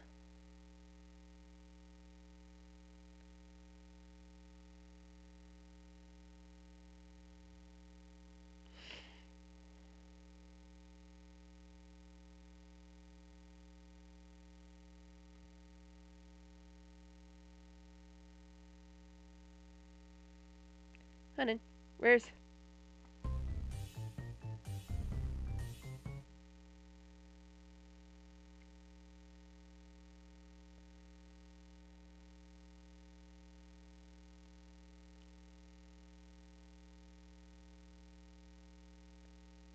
Here we go. The next game we're gonna play is Mince Hints,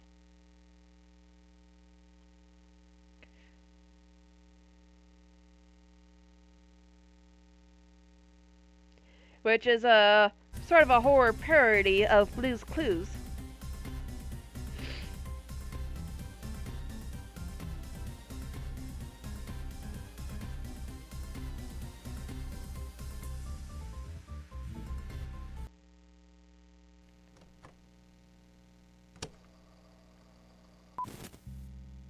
Welcome back to Mince Hints, everyone. I'm your host, Grant, and today I'm here with Sprinkles the Cupcake because we're having a party. Look, everyone, it's Mint. Do you have something you want to say, Mint? What's that? Your friend Fuchsia's coming to the party? Well, that's awesome. That must be him. Let's go let Fuchsia in, guys.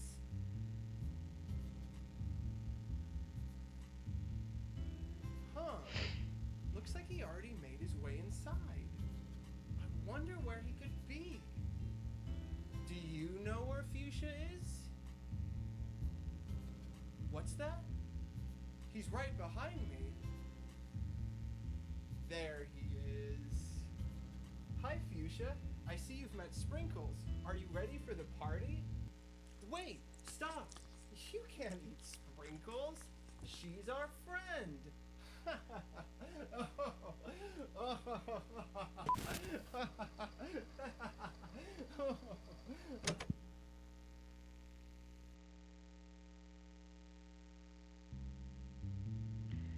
Wait, okay. So, okay, so this is me? Okay.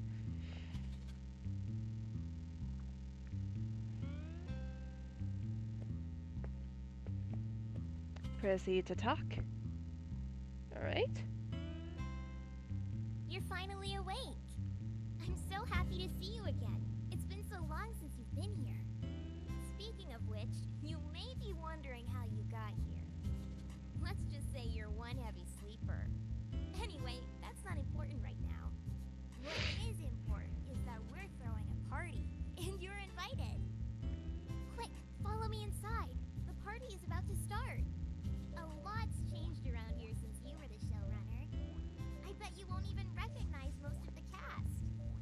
After you left, a new showrunner took your place and really shook things up. That is, before the show got canceled, of course. Let's head inside so you can introduce yourself to everyone.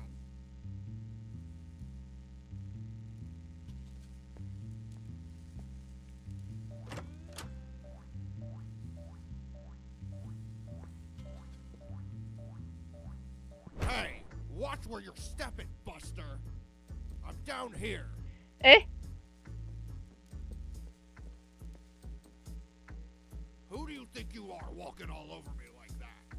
How would you like it if I stomped on you? Wait a second.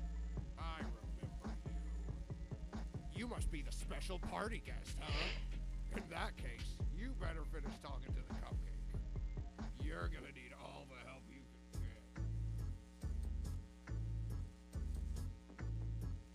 get. Okay, if you don't want to be stepped on, can you move out of the way? Well then, I am sorry about this.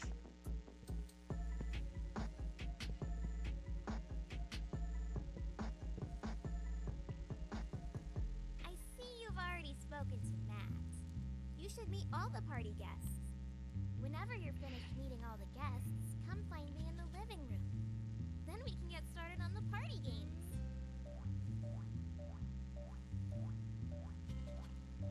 Okay, talk to Toasty, talk to Tubby, talk to Stabby, talk to Mr. Dryer, talk to Mrs. Washer. Okay. So this must be Toasty.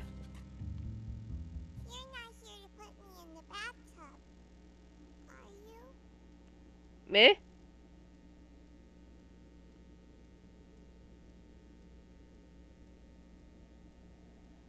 Oh.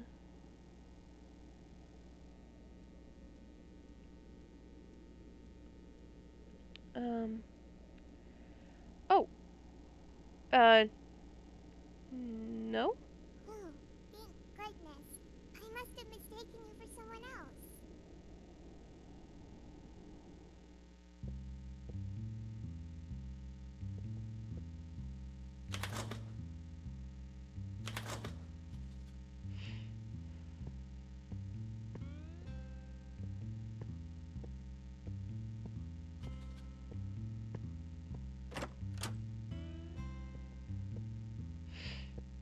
This must be Mr. Dryer?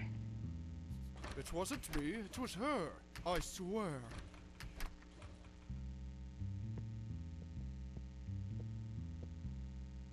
It wasn't me. It was him.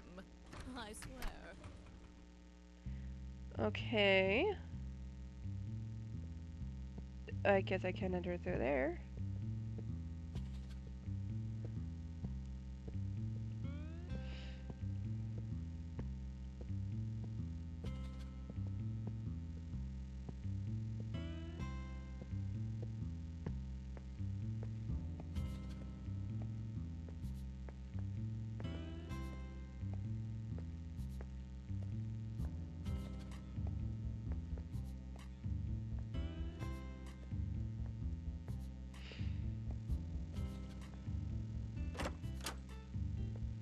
Wow, it's bright in here.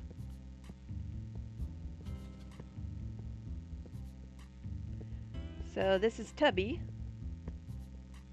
Glug, glug, glug.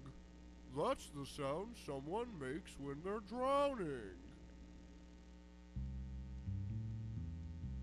My gosh!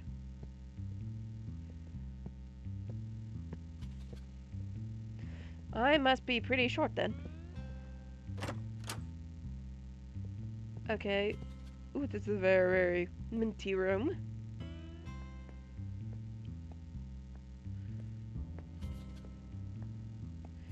Stabby?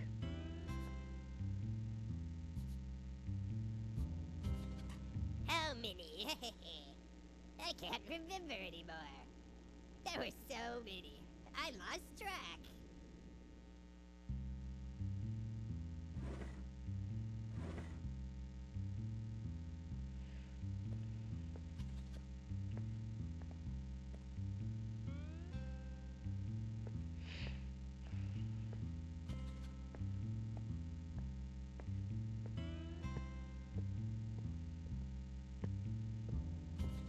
Oh, to answer your question, I don't recall ever playing a game called Squirrel Stapler.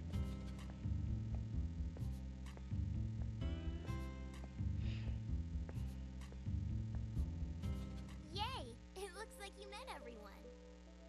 Now we can start a party game. For this game, you need to find the hint prints scattered around the house. The hint prints aren't visible to the naked eye, though.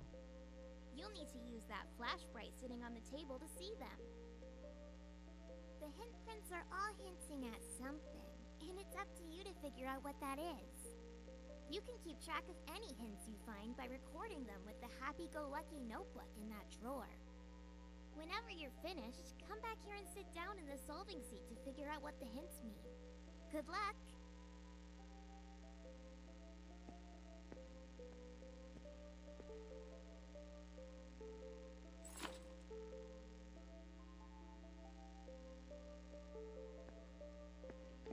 In a notebook?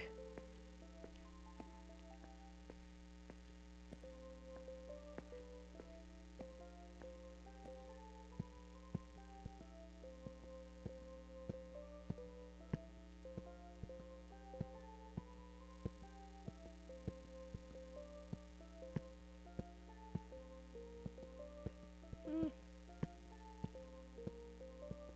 Oh! I wonder. No. Nope. Maybe. Nope. Where is the notebook?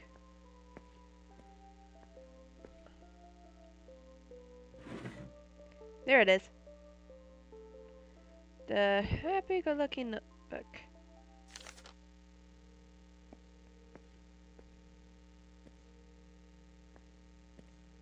Find hint prints.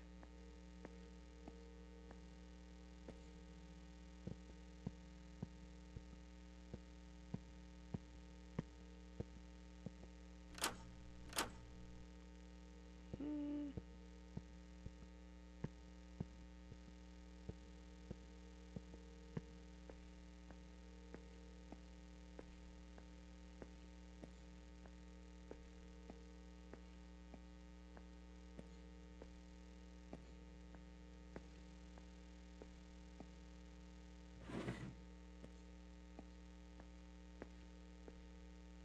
How many?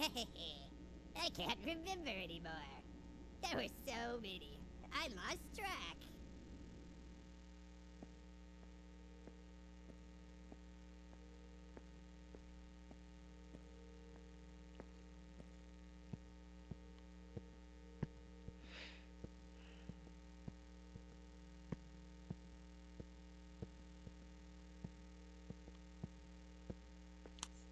Oh! Okay, so it's the left. Once you've found all the hints, come back here and sit down in the solving seat to figure out what the hints mean.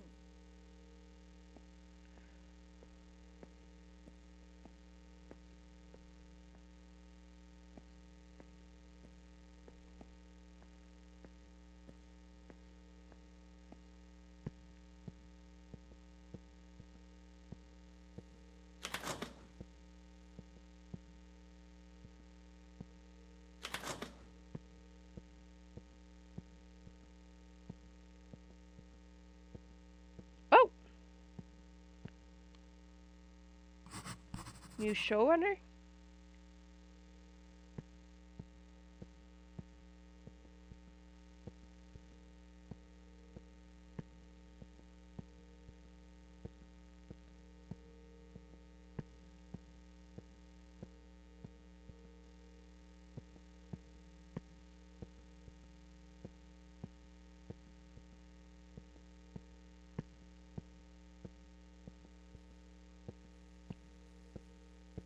Hmm.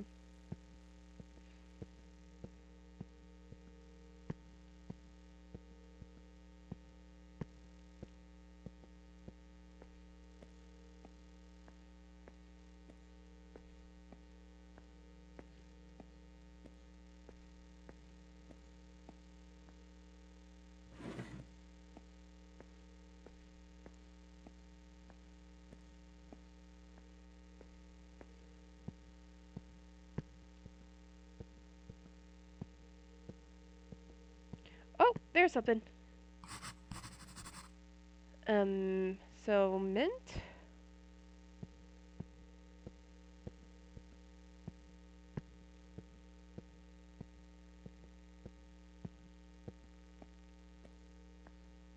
Wait, was that always there?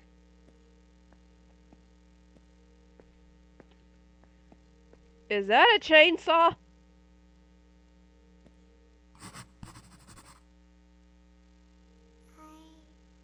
sorry. I didn't mean to. It was my friend. Eh?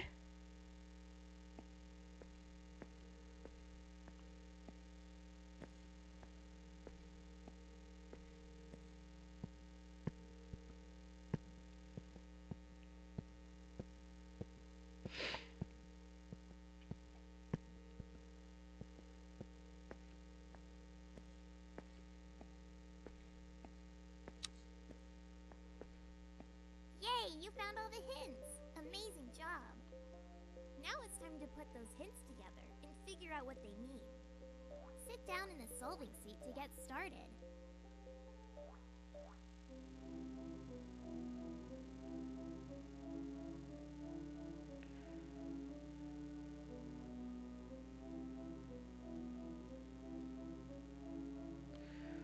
Hmm.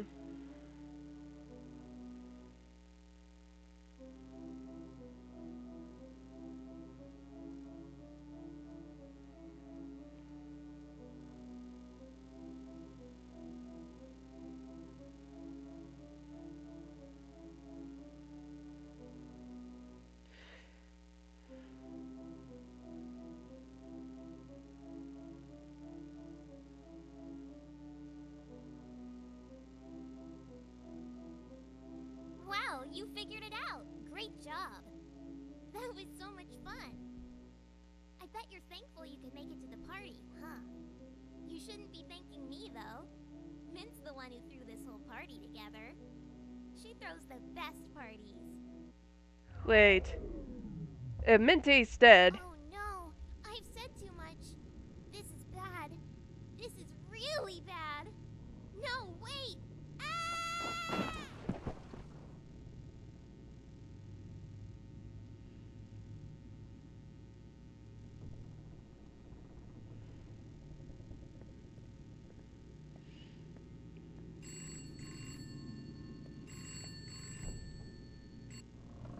Hello? Is someone there? If you can hear me, you need to leave right now. There should be a door in the laundry room that leads to the way out, but it needs a key. If you've made it this far and haven't found the key yet, you might need a special flashbright to find it. I've got a feeling the flashbright you need might be laying around somewhere. Equip the flashbright, find the key, then get out of there! Oh, and one more thing. Be careful on your way out. The foxes could be, extraordinarily wily. Good luck!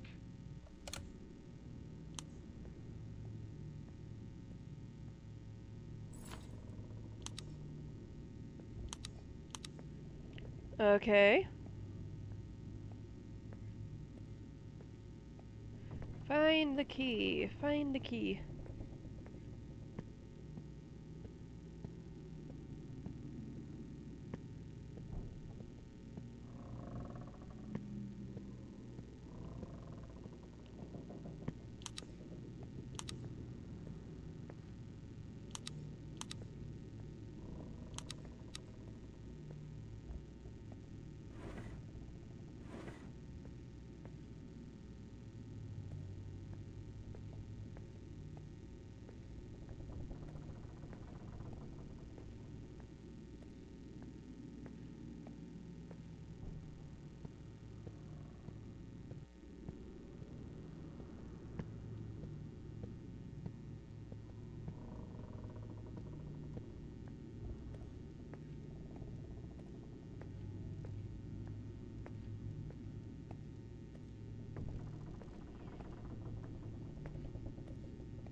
Okay.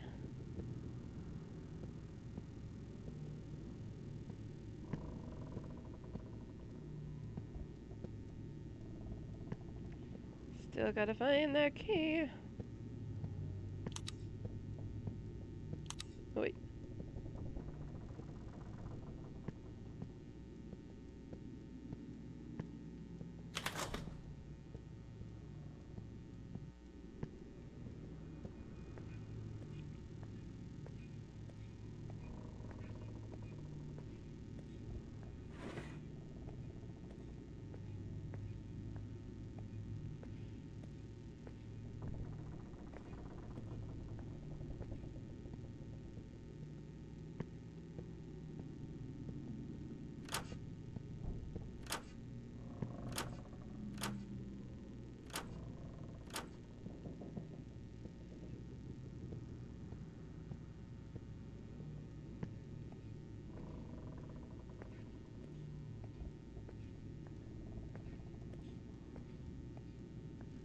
Oh, okay.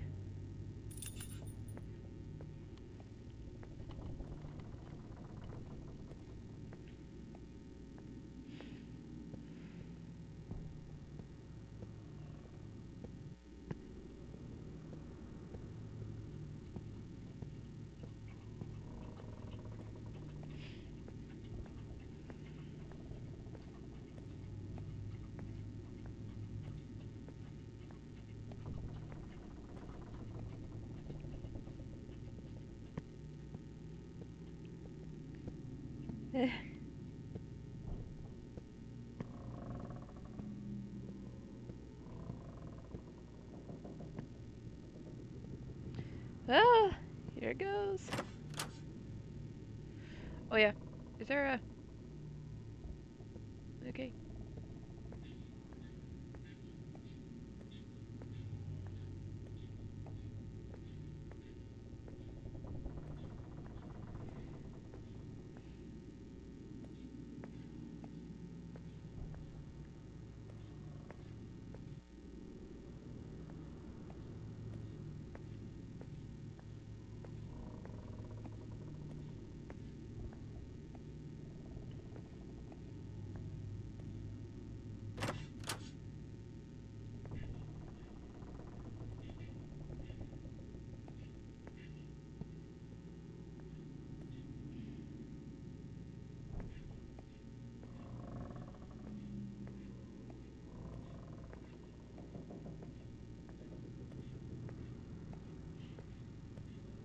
What's that? What is it?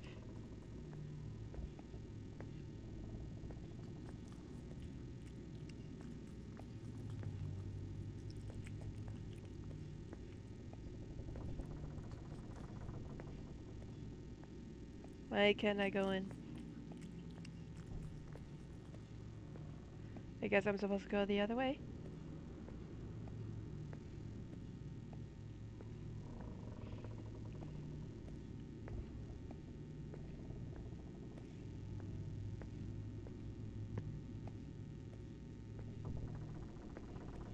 I'm seeing a lot of eyes. Oh wait.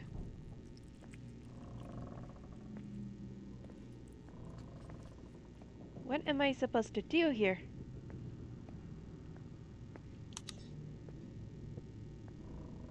Oh.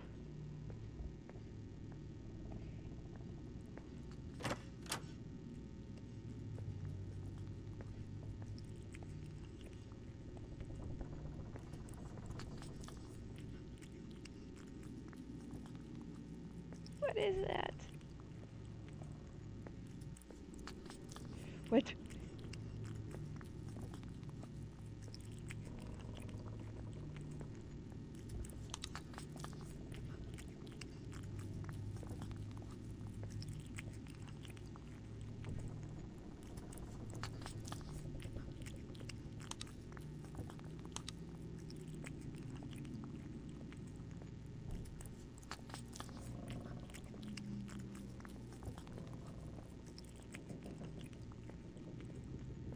Guess I'm supposed to go on this side.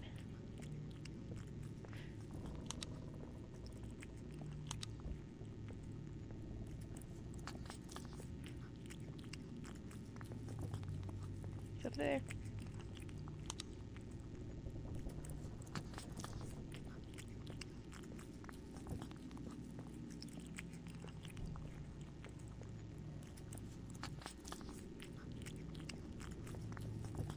Just around this corner.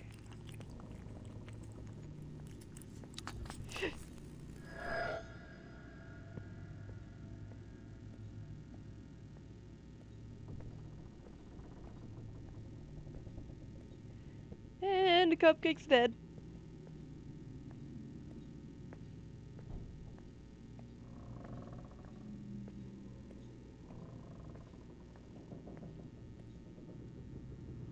Maybe I should just see what's going over there.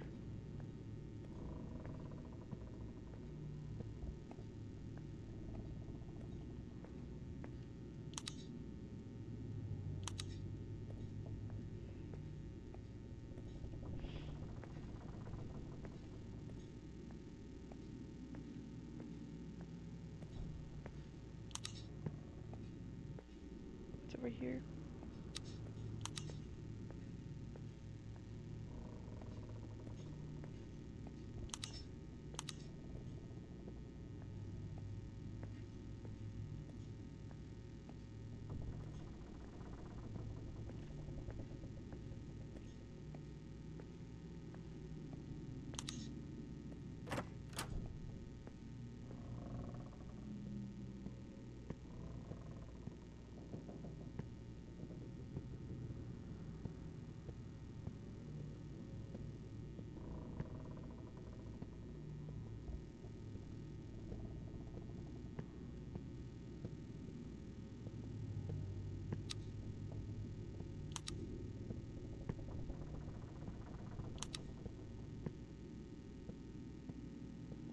So I guess I can't go through here.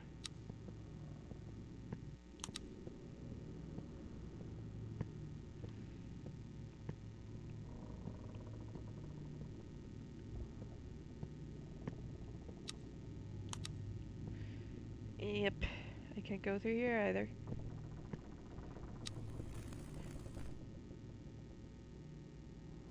Wait, what? What? Nope, nope, nope, nope. Can I move?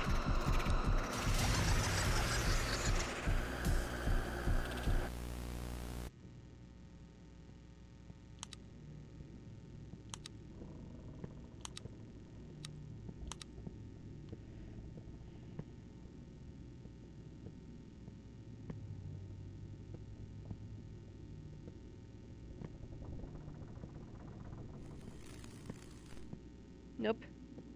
Gup, gup, gup.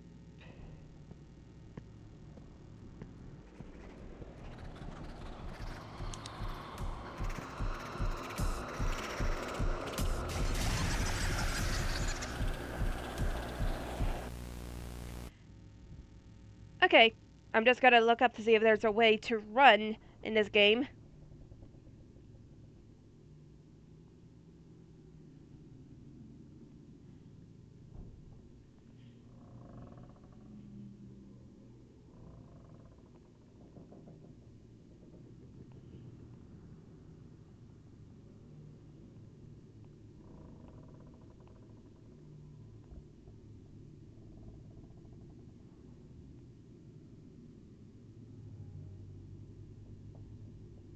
Okay, I'm not seeing any answer, so I guess I just can't run. I guess I'll just have to go back the way I came.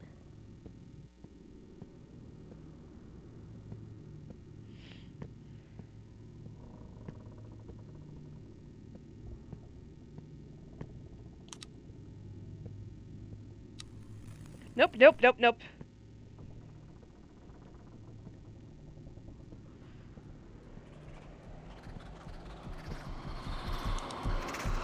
Wait. Ah!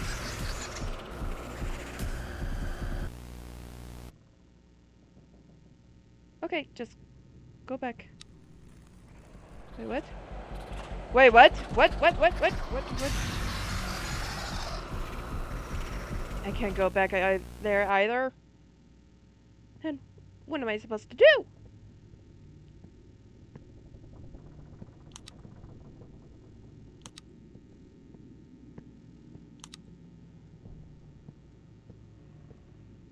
Okay.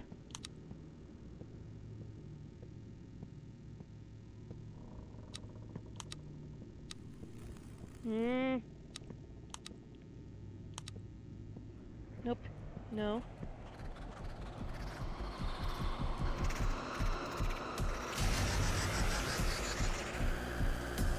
What does it want me to do there?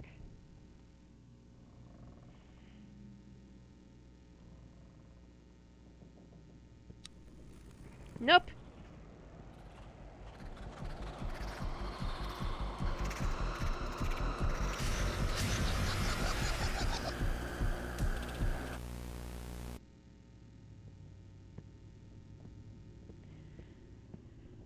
What am I even supposed to do?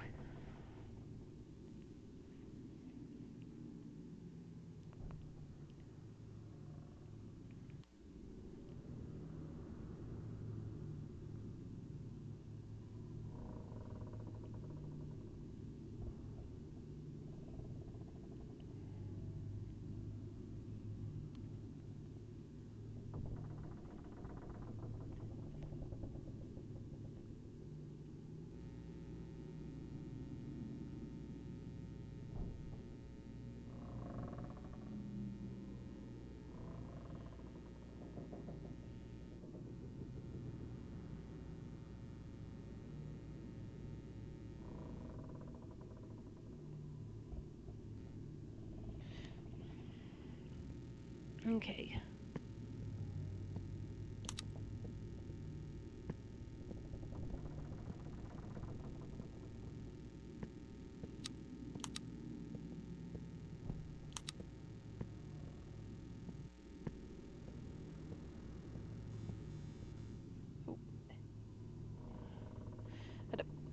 Uh,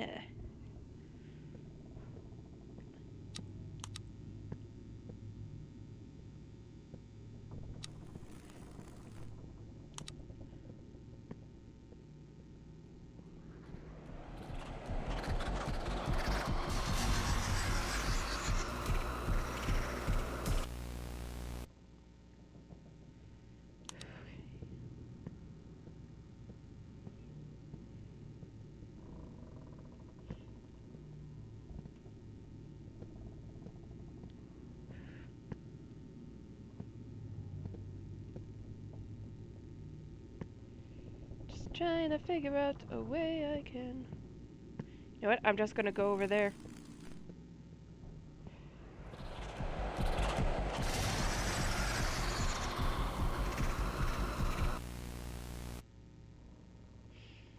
Hmm.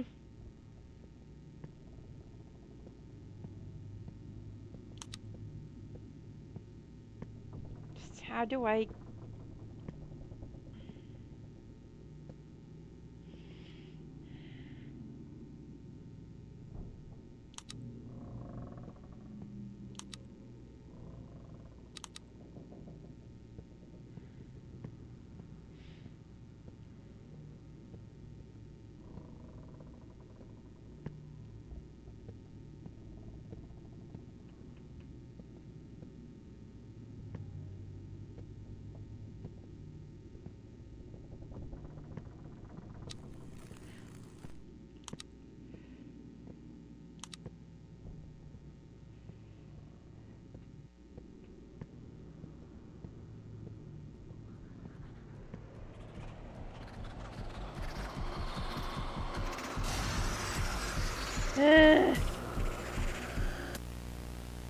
Hold on.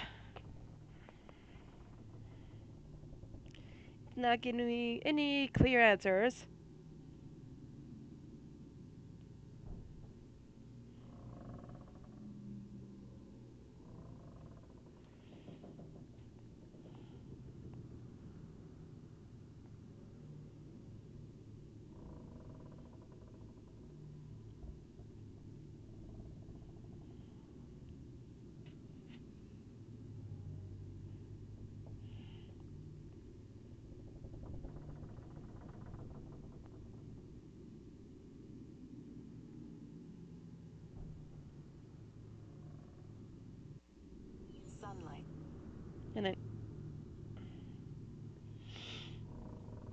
And I just need a quick look up on how to get out of here.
Yeah, it seems the only way is to run, but it's not letting me run.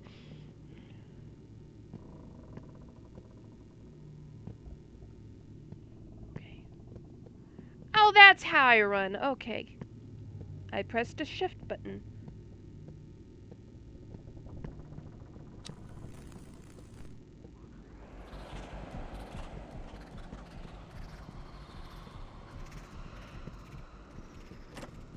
Let me through!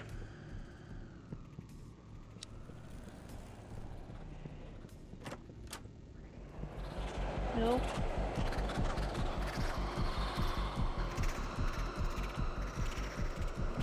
No, let me! Ah!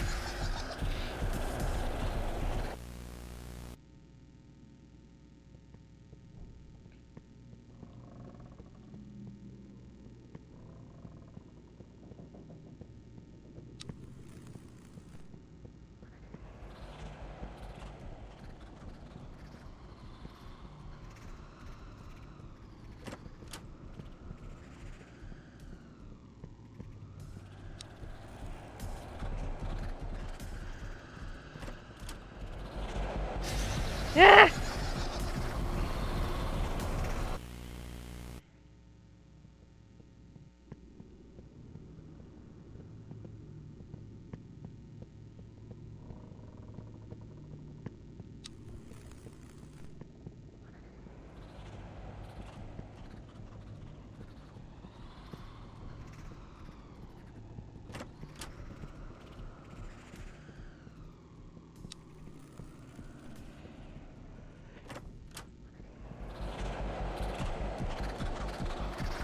Let me open the door. Nope.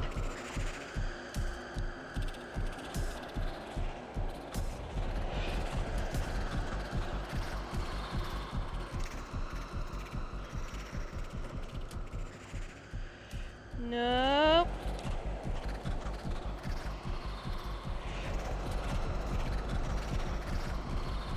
Just gotta keep.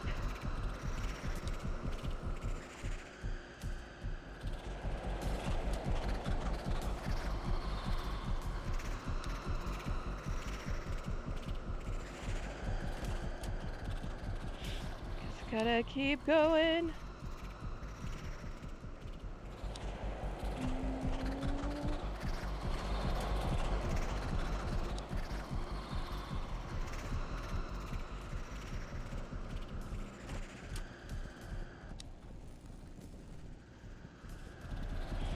What am I even supposed to do? It feels like I'm going in circles.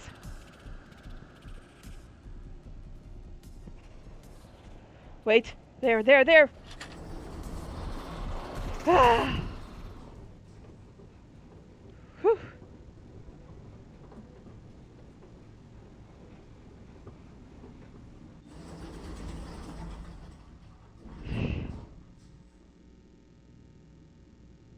Oh, hold on. I just want to see if there's...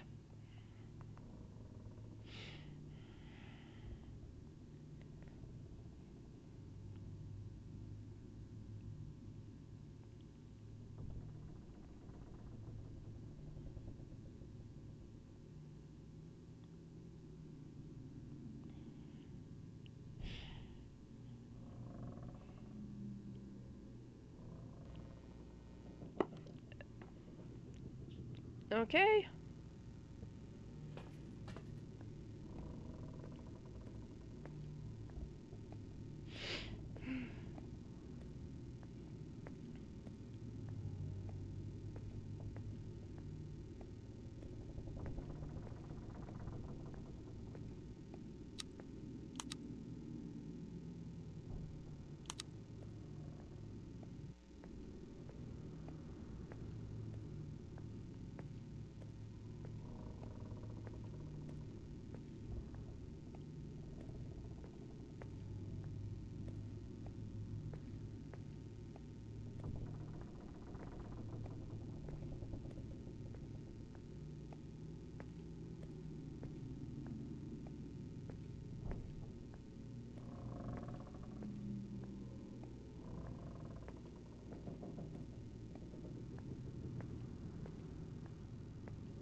Well then.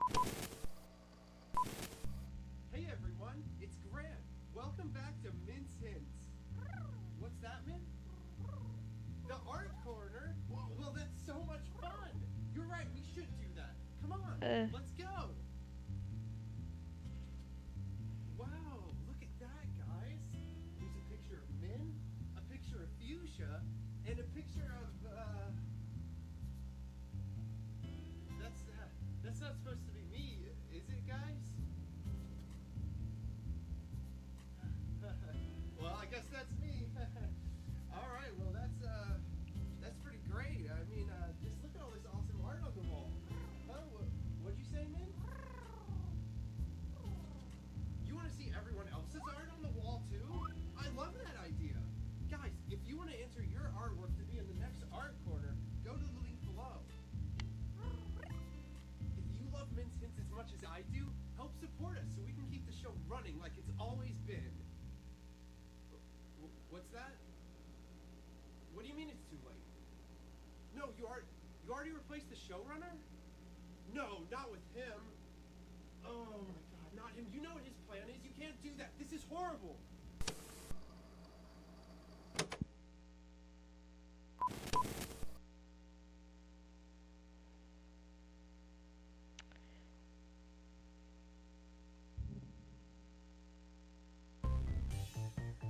Well, that was something. It took me a while to just figure out which button to press to actually run.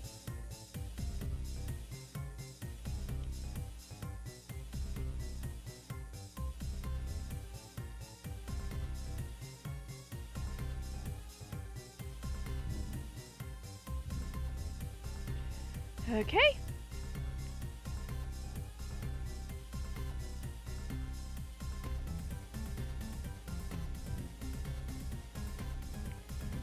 Yes, and let's see. I think I'm going to take a small break here, so I'll be right back.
And I am back. Time to play the next game. Let's see, where is it?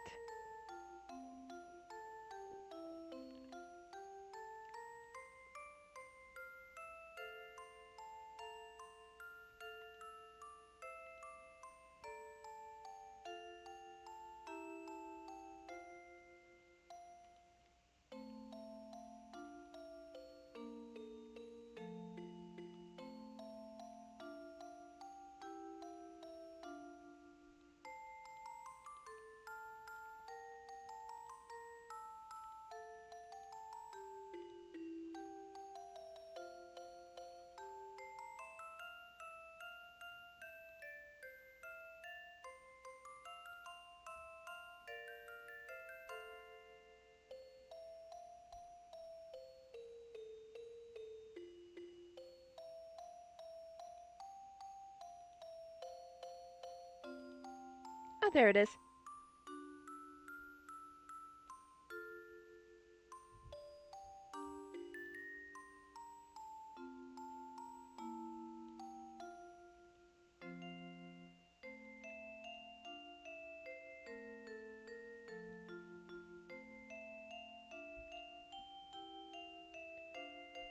Alright.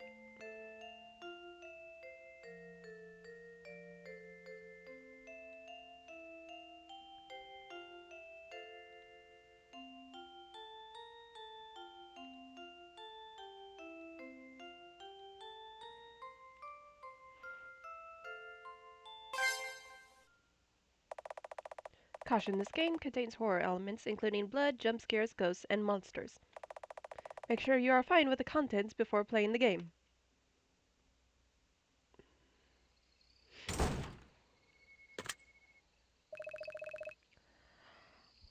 Lock the door before going out, just like that. Okay, it's perfectly locked.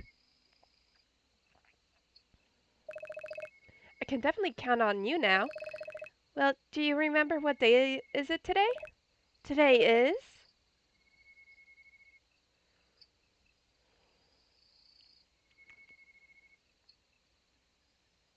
Oops, wrong one.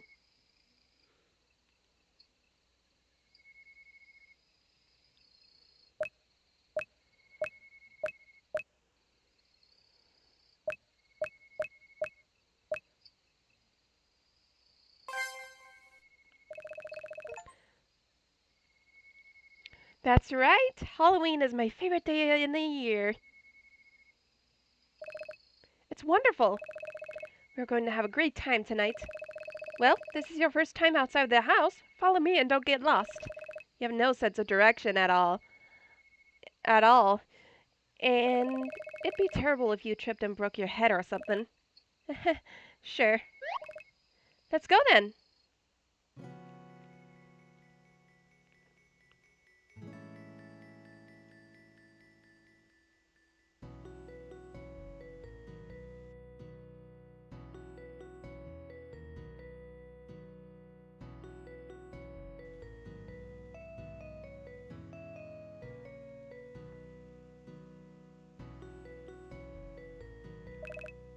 By the way,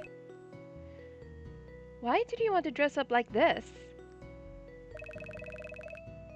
It looks more like a Halloween decoration than an outfit. I find it adorable. Miss Charlotte told me that I could be whatever I wanted today, right? Yes.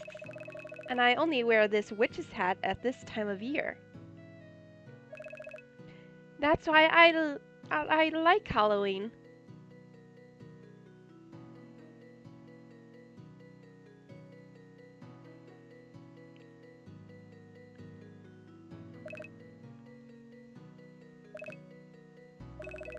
So, why are you afraid of those?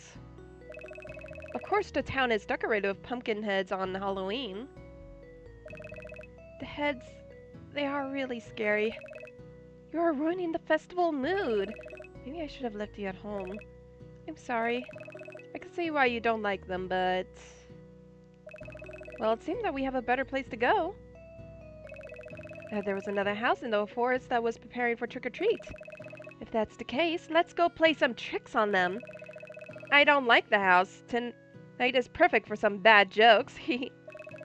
Why? Did something happen? Actually, no, I don't even know them. The house suddenly appeared in the forest one day.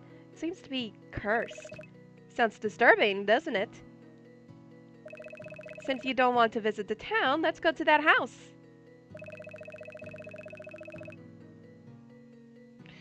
Okay, use the keyboard to control your character. Hold shift to run.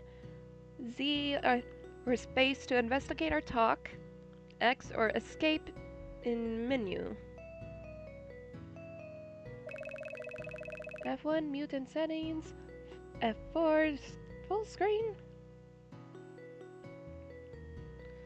Okay.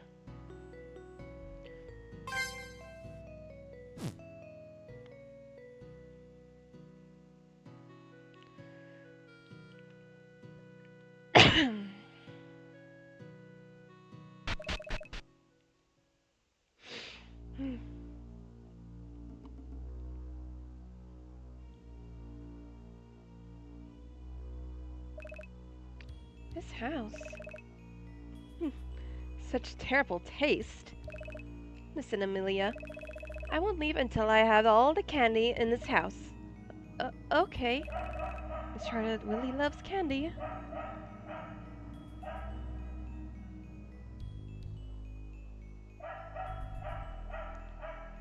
There's some barking going on.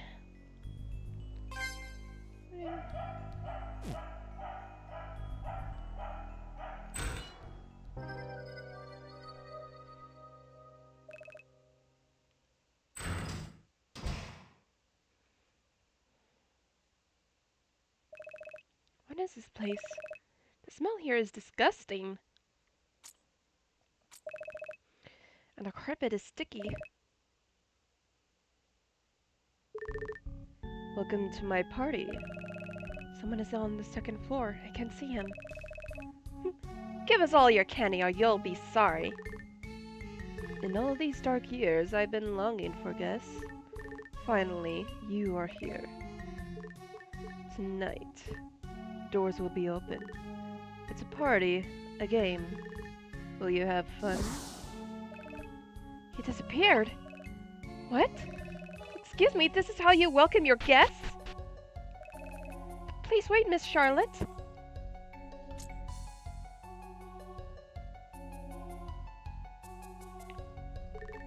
Good evening. Where is Miss Charlotte? Oh, that young lady? Sorry, I didn't catch her. I'm sure she's still in the house. You're here for the party, aren't you? I hope you have a good time. Please take this. It might be useful.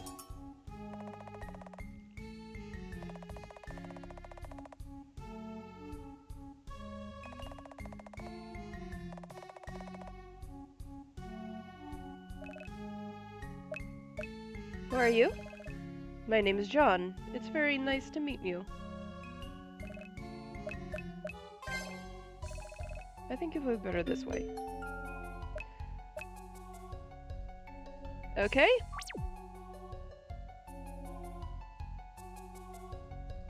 Hey!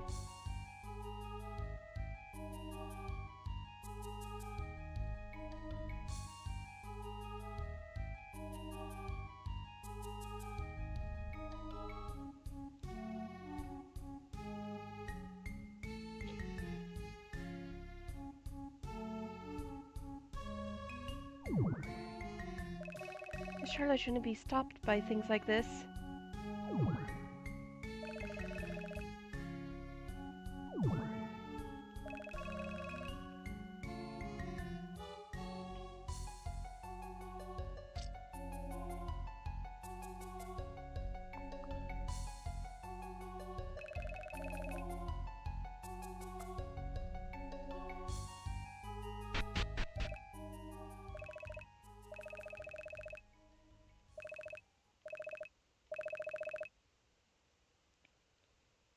I was born for her. I remember this more clearly than anything.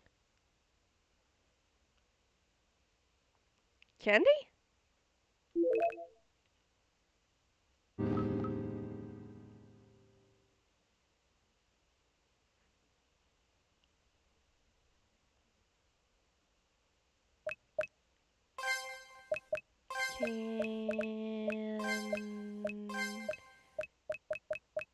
Candy?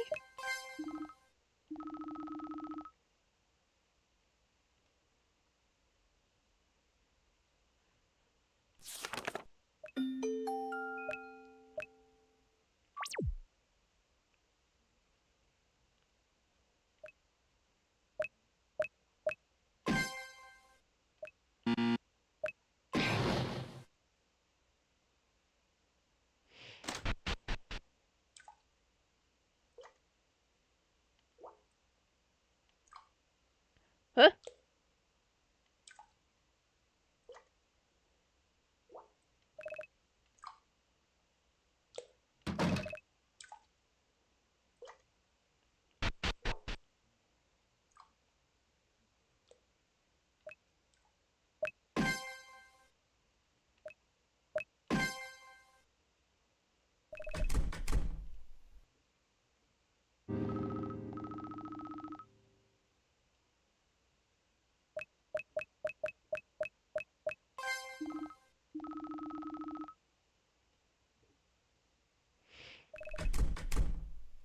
Okay, I guess I gotta look for a key.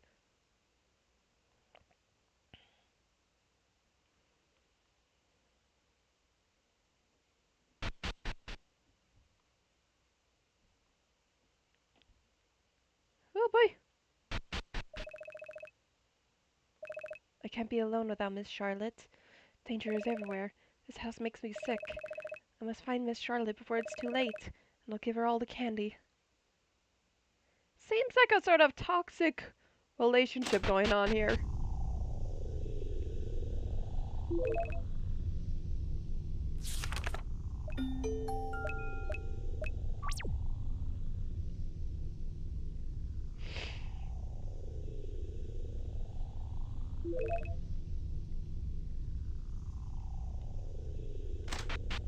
Hey.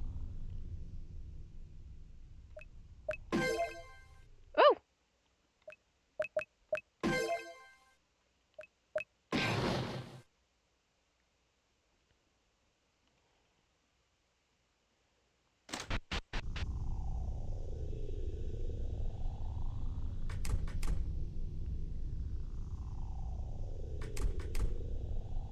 Hey.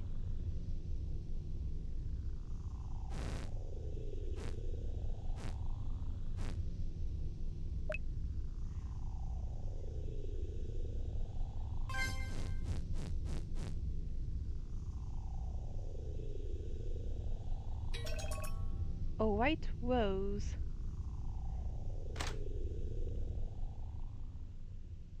Oh yeah, I should look at the items.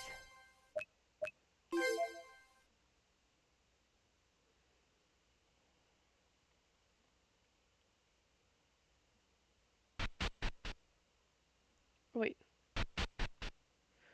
Oh dear.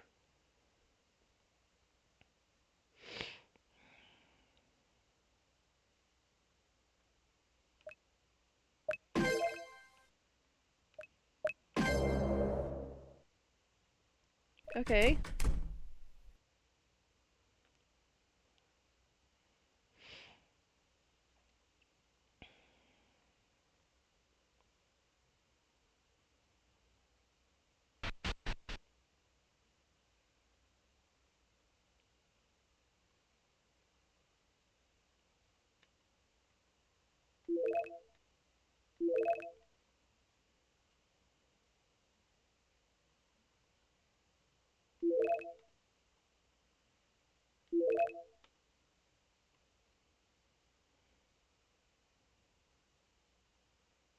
Wait, the guy's not there anymore.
Who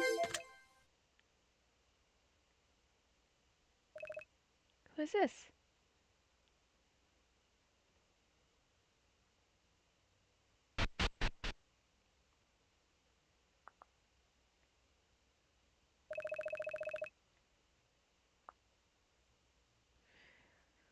What am I supposed to do?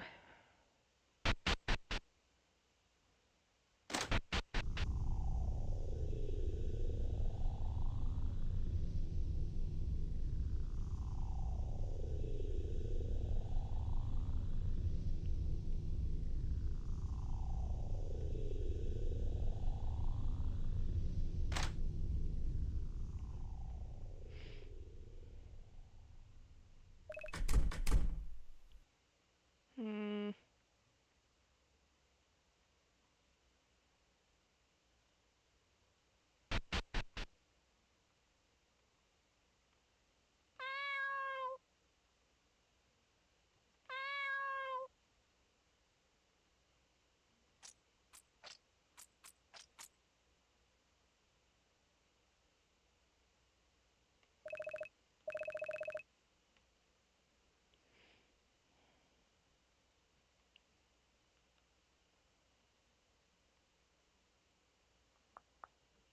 Maybe.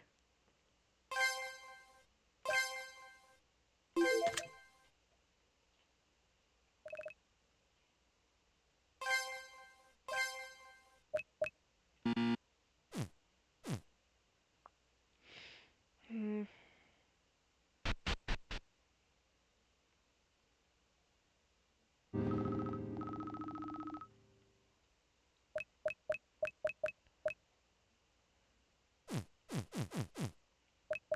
I wonder.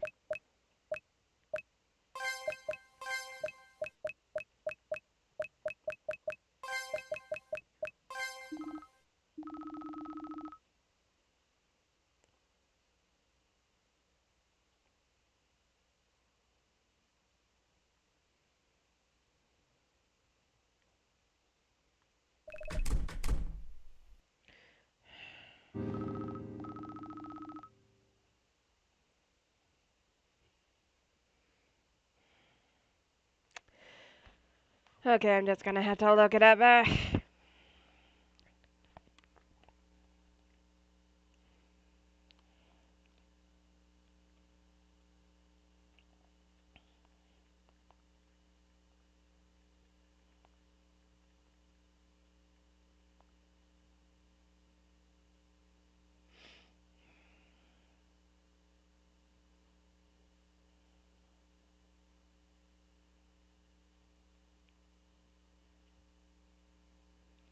A Barug?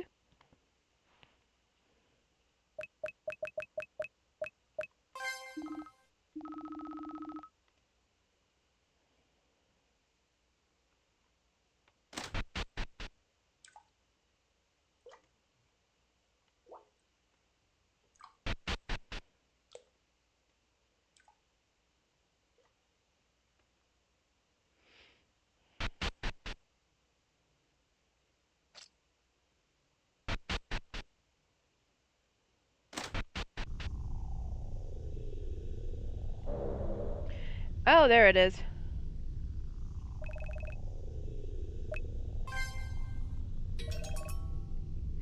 I got the key to the kitchen.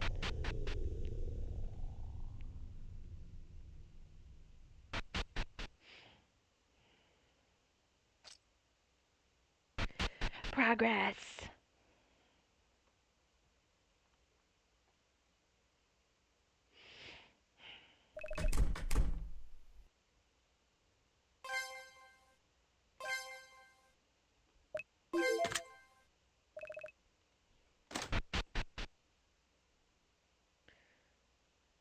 Huh.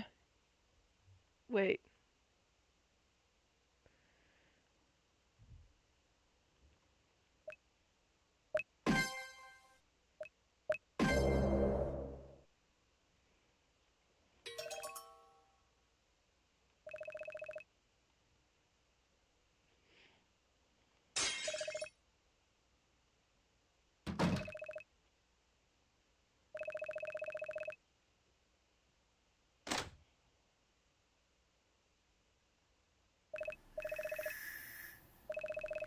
Marianne! Marianne, what are you doing? Please hurry and bring the wine.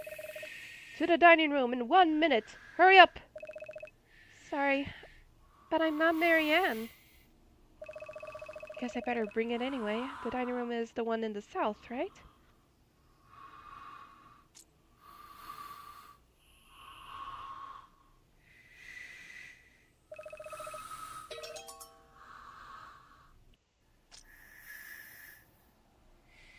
Wait, what? It's a normal painting of a tomato, no matter how long I stare at it.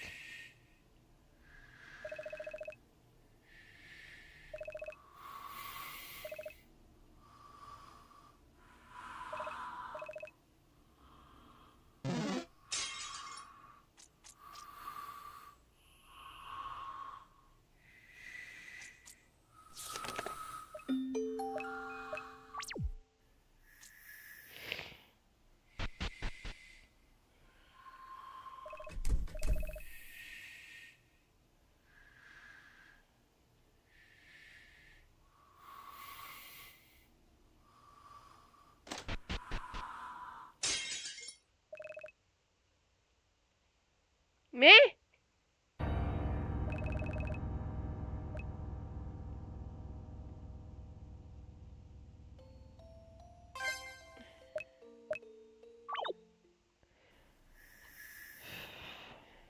I guess.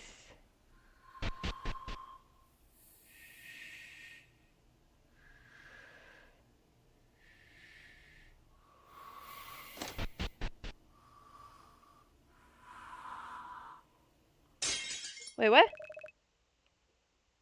Please hurry. Oh, there was a I missed the timer. Hold on.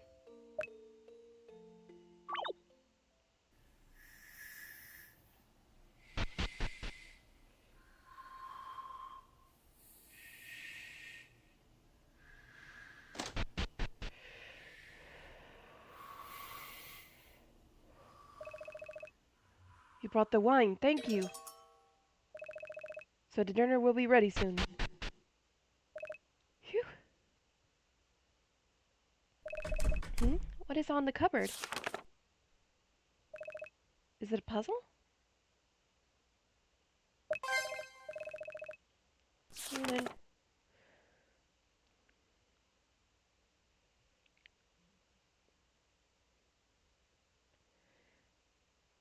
What the heck does this mean?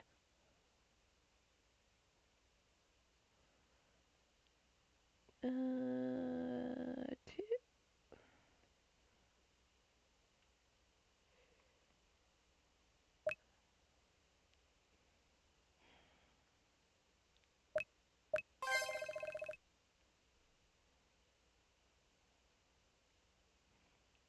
So...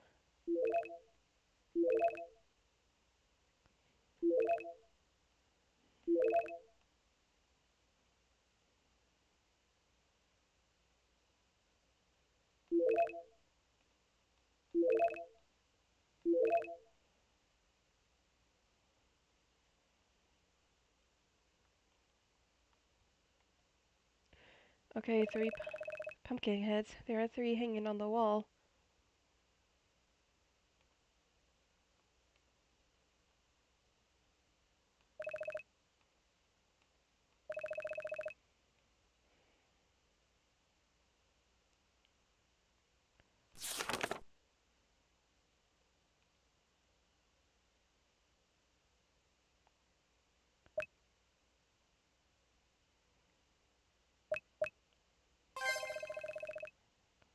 Did I miss something?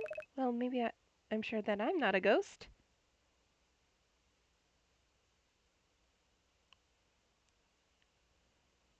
Two...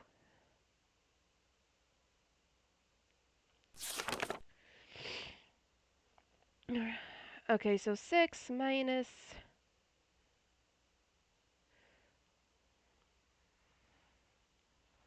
So 6, 1, 2, 3, 4, 5, 6, 7.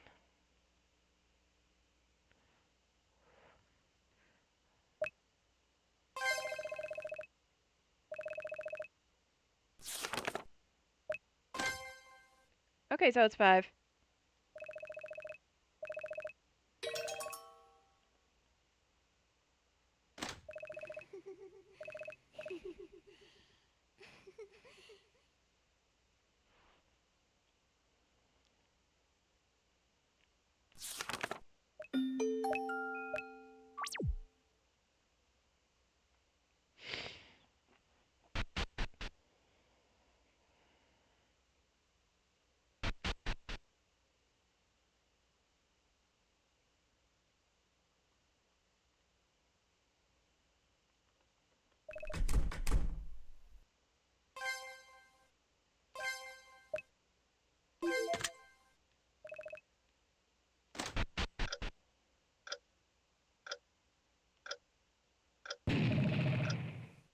Don't stare at me, it's rude.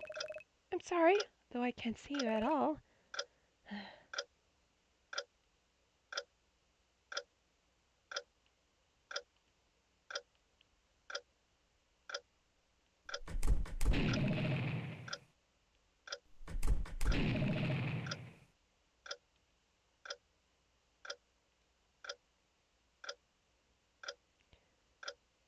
Uh-huh.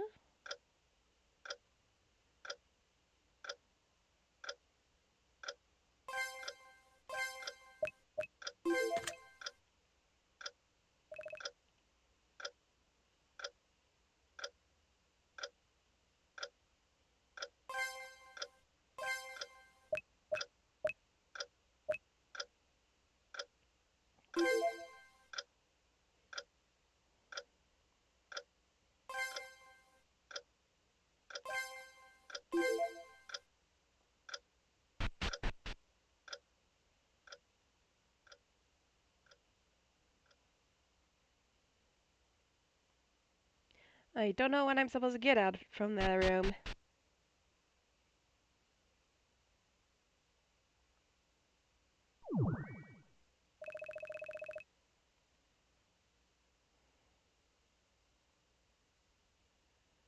Hmm.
What am I supposed to...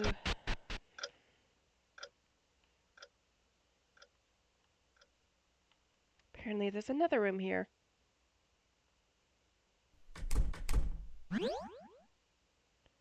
Eh?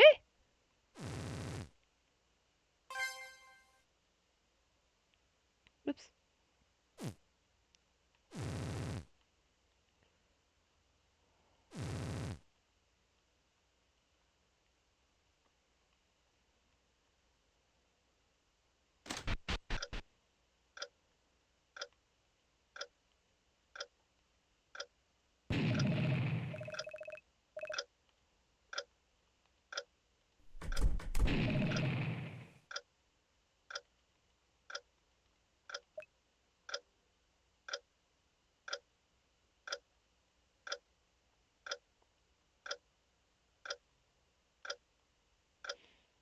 Hmm.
Hmm.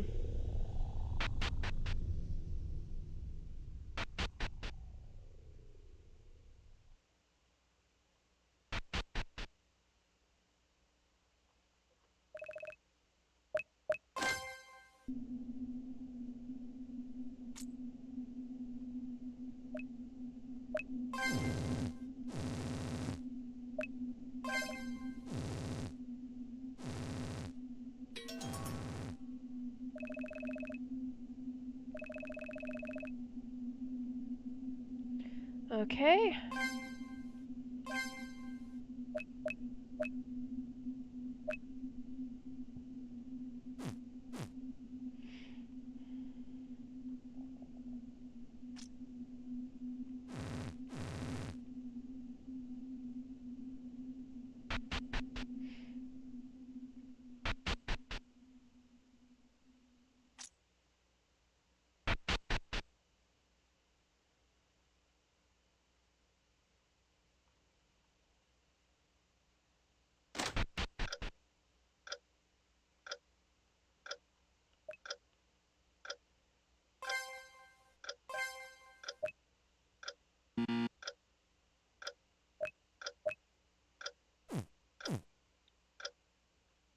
Hmm.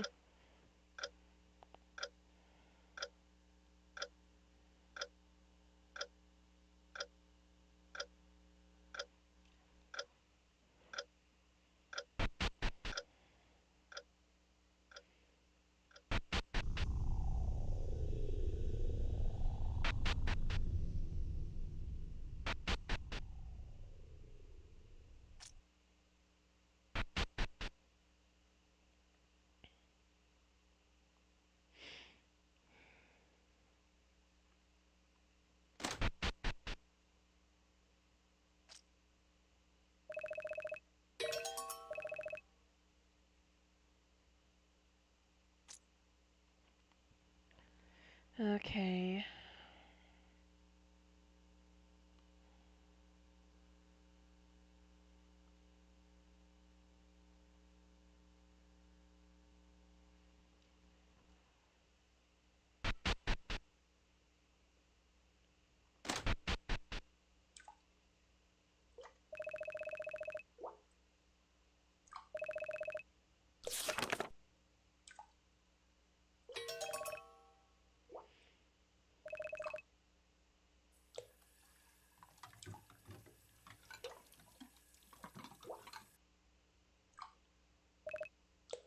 It's done. Don't forget to give it back to them. Let me see things. The room seems different.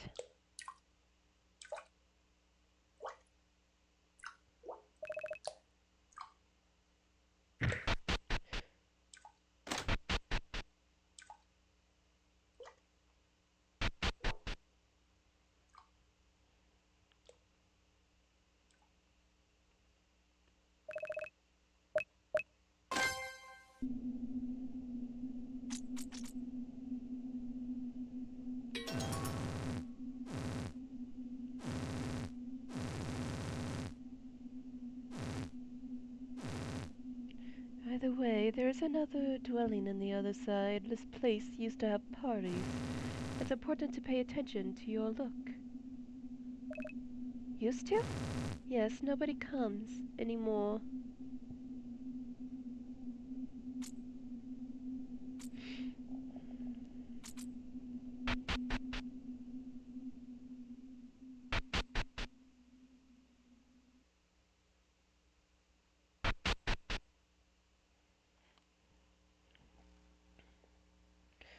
Okay.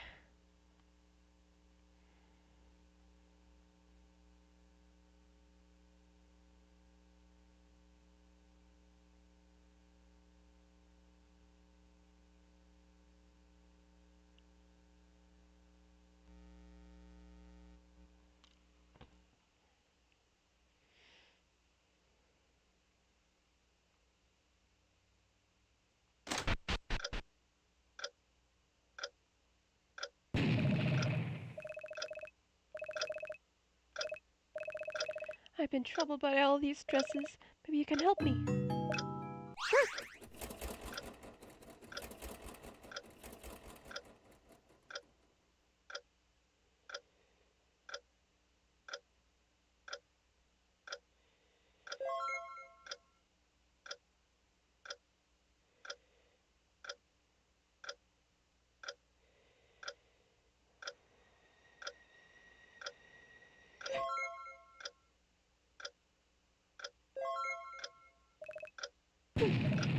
Ouch! She's still mad at me. Okay, I need to...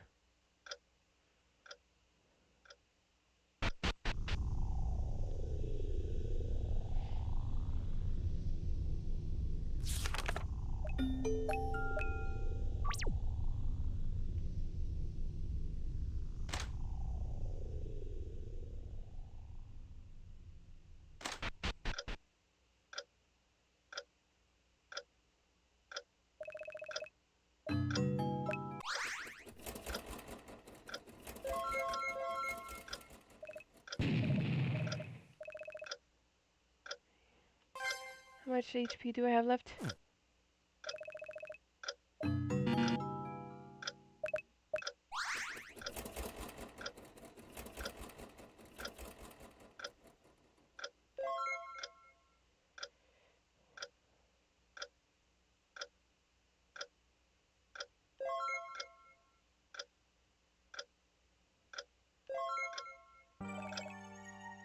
It's not bad.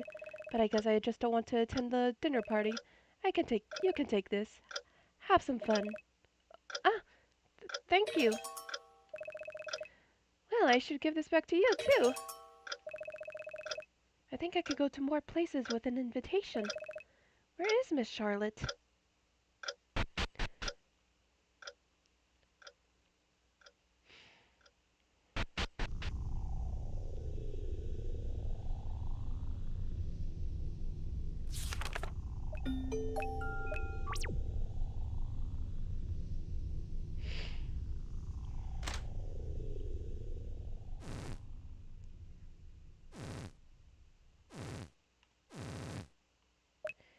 Yes?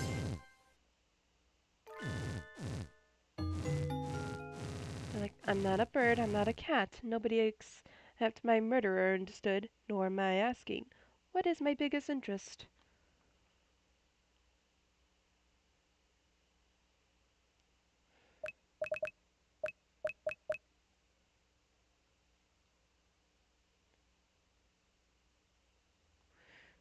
Hey? Nah.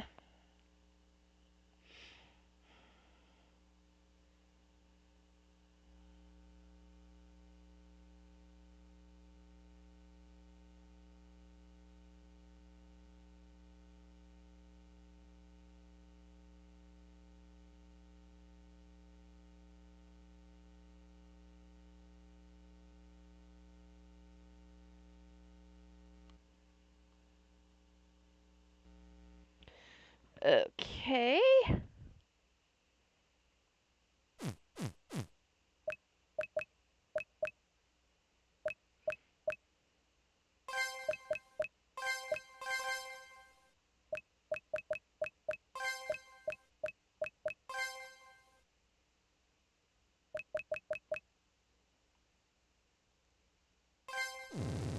That's the answer.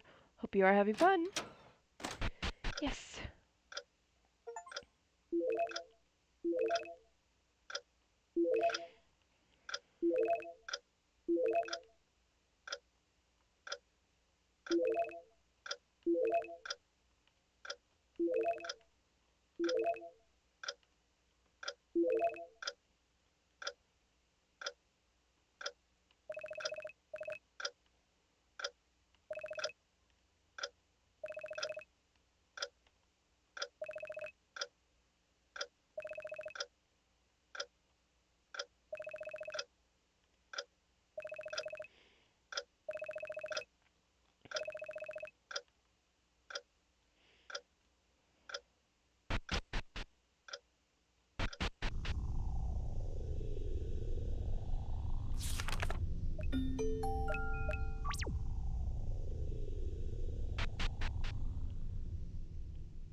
With an invitation, I could probably go.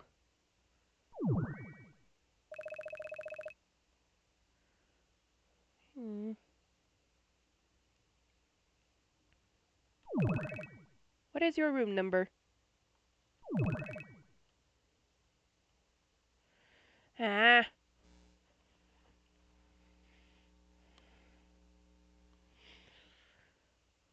Oh, maybe. Maybe.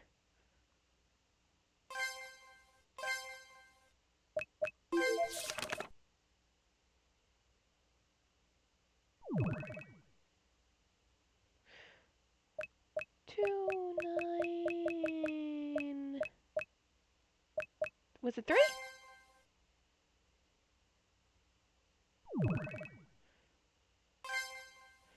Oh, wait. It was 29. I couldn't remember. I'm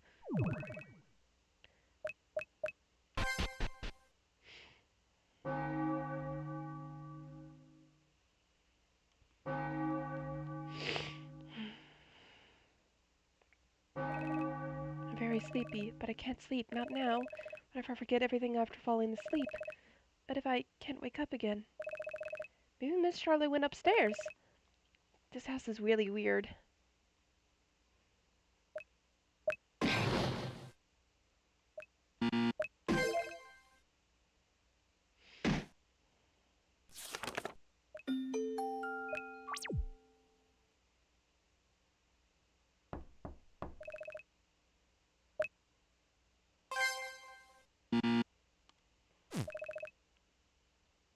Okay, so it's a book.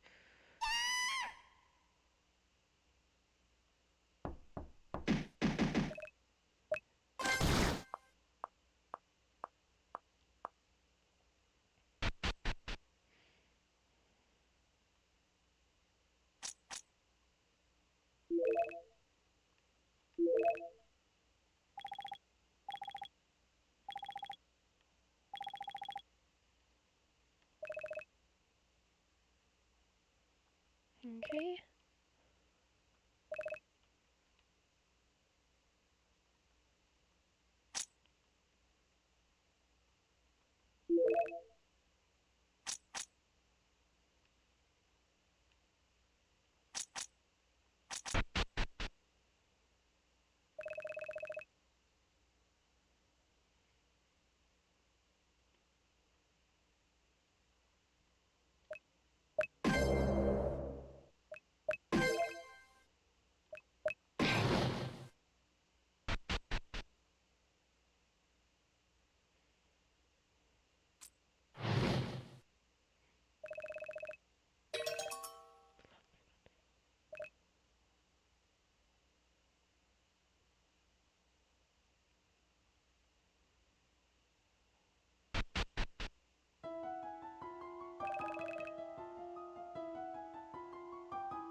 Yes, here you are. These shoes are pretty weird.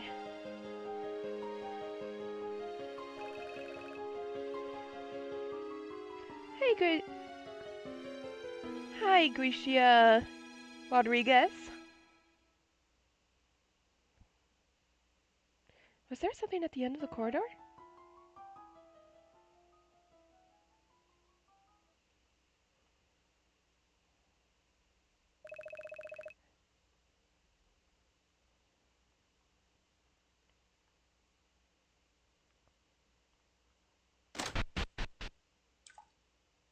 Hmm.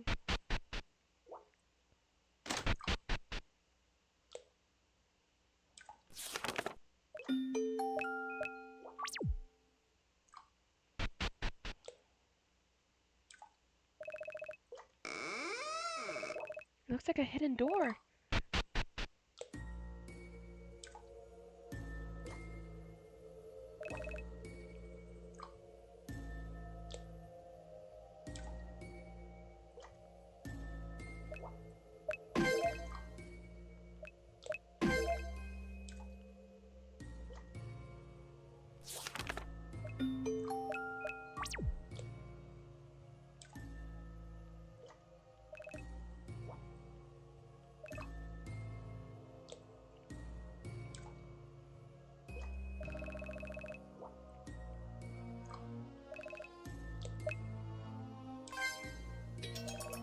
Oh.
You don't have to kill the clown because he was already dead.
The skeleton.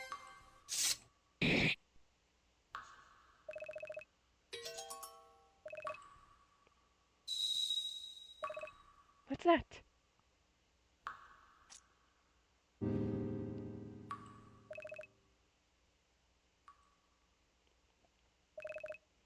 is she?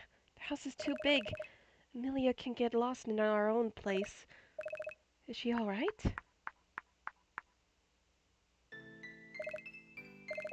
Where am I?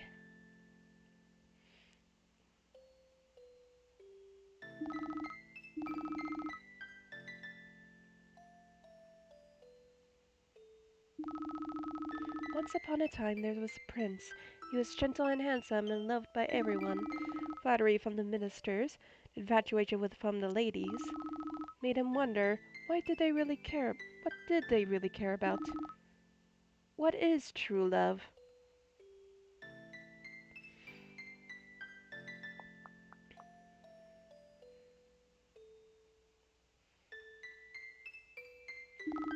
Of course, you didn't have the appearance if you didn't have this title. Who would come to your party or stay by your side? She noticed his confusion and said with a smile, "Love is a curse. People lost their mind and manners for it and become moody, pathetic, ridiculous creatures. The ones looking for true love are the most absurd, yet they deserve happiness the most. I can help you find it."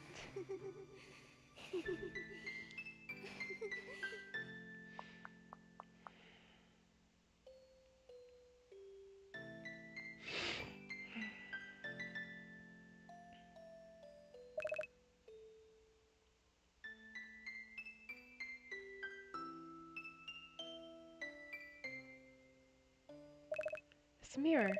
Does the master of this house use it too? Looks like I'm in a different floor now. It's so huge I have to make sure to bring these feet back.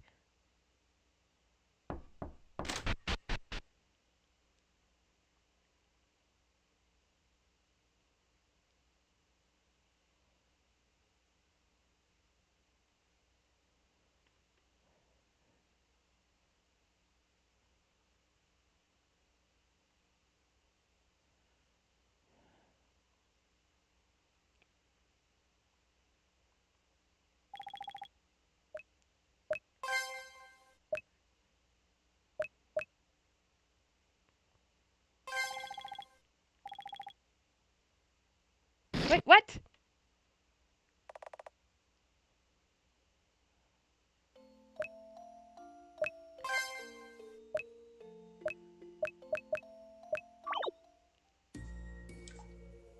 Okay, I'm gonna have to...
I'm gonna have to skip through this dialogue.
They are lovely. I want to dance.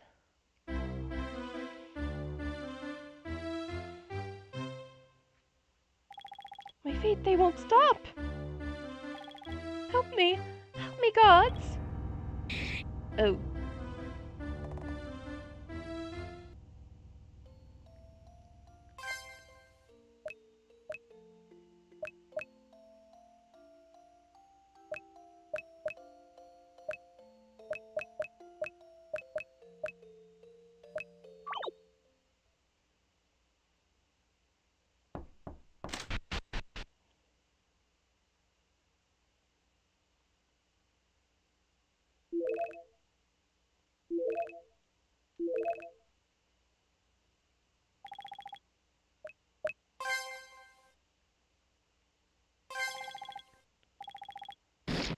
Okay. So no matter what, I always end up dead. So I have to wait till I...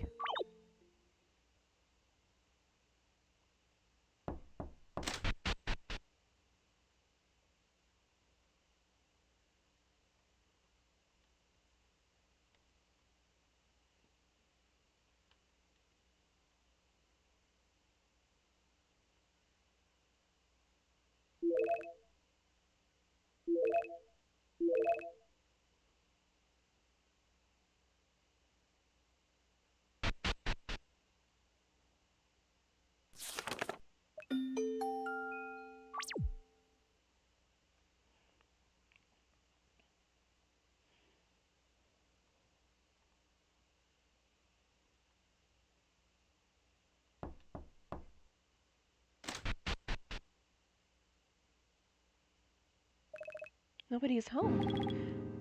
This is my room. The head talked. Where's my body? Maybe it's still in the dungeon.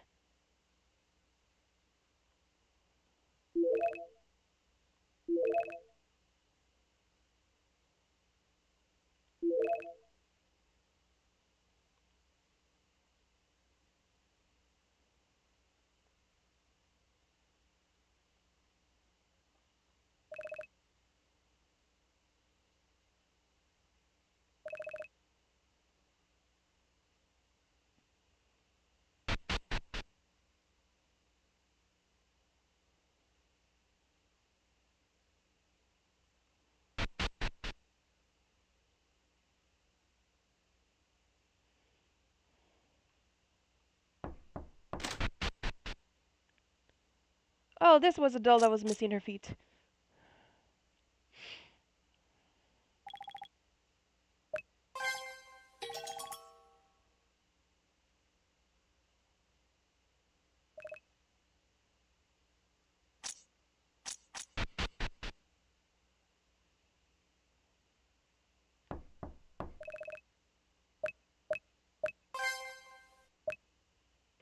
Oops.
All right.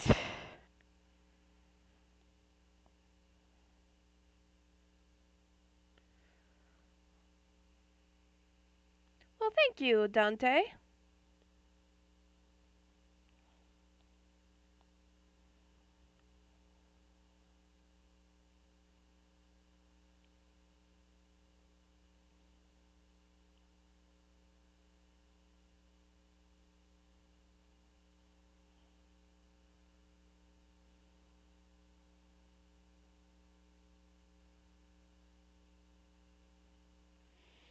Hmm.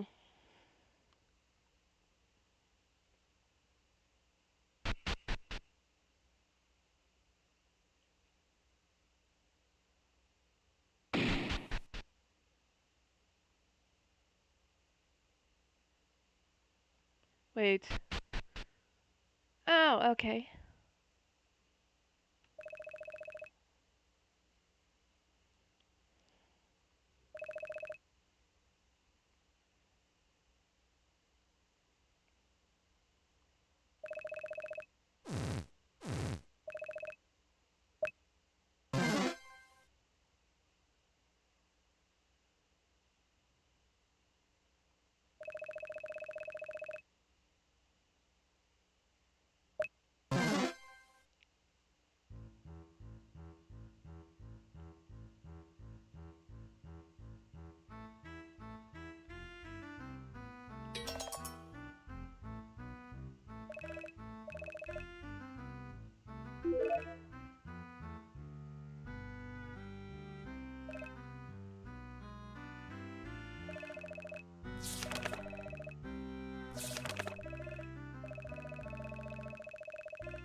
There's a torn page between the books. Witches are malicious creatures. However, they love playing tricks more than simply being evil. Power and nonsense. Treaties continue in their laughter. Is it a fairy tale? Bit.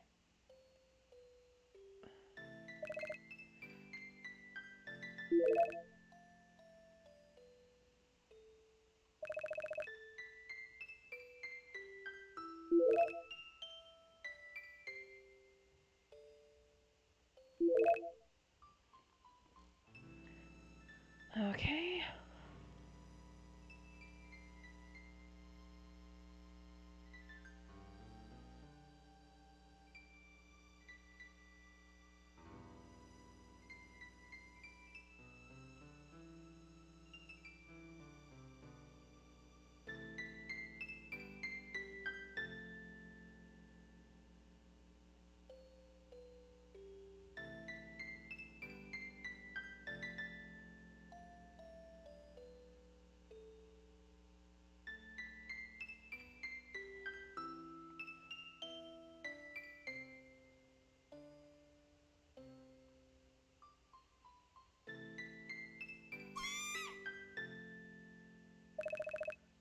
My neighbor is very noisy.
Hmm.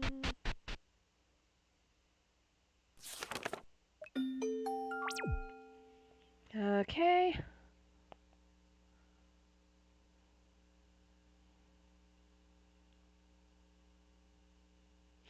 Oh, okay. I think I see.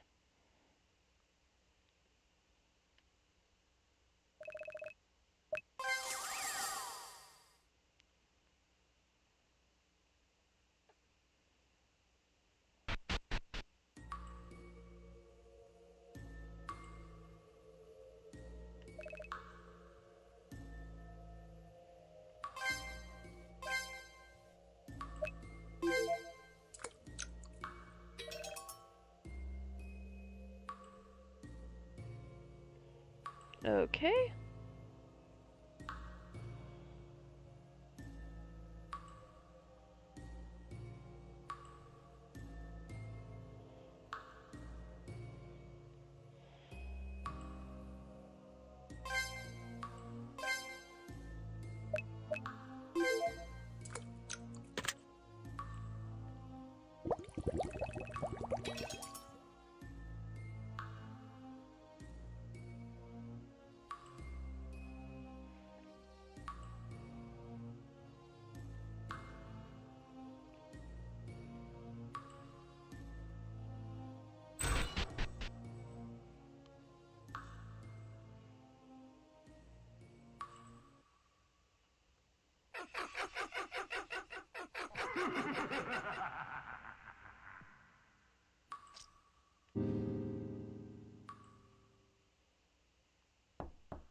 My body is here too. Please put me together.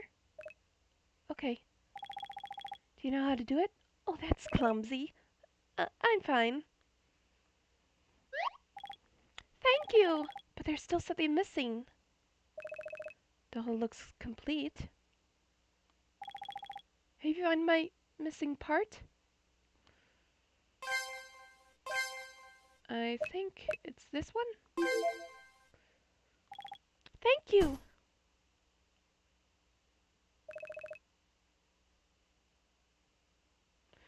Okay.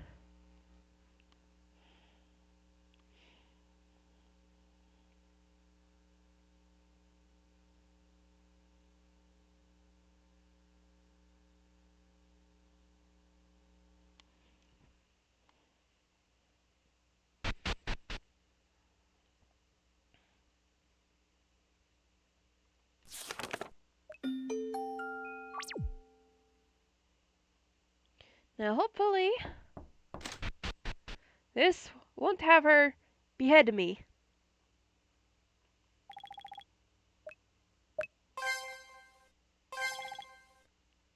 I love things in red. It's so pretty. So is that it?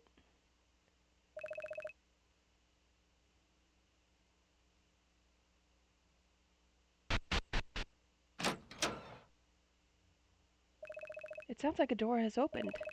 Was that from downstairs?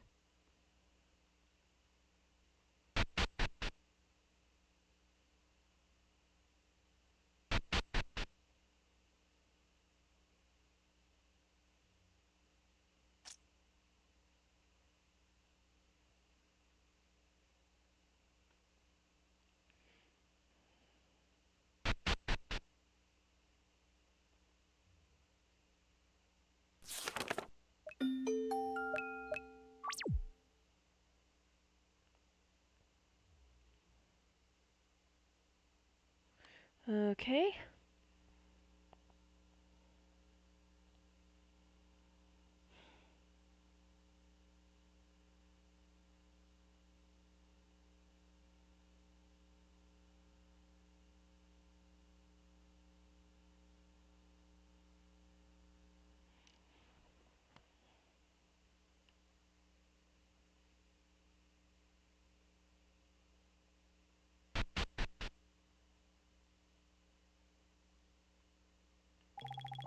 In this room there was something killed. Do you know what it was?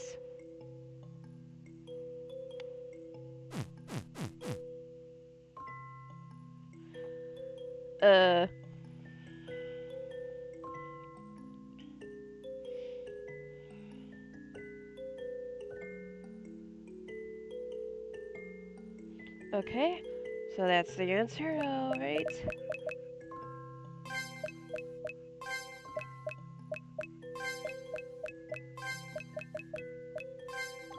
That's right, it was time. Time was killed, so the party cannot begin. Can you bring the time back? So we can play happily together.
Let's see.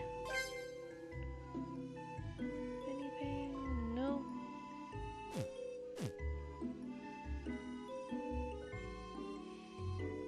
Hmm.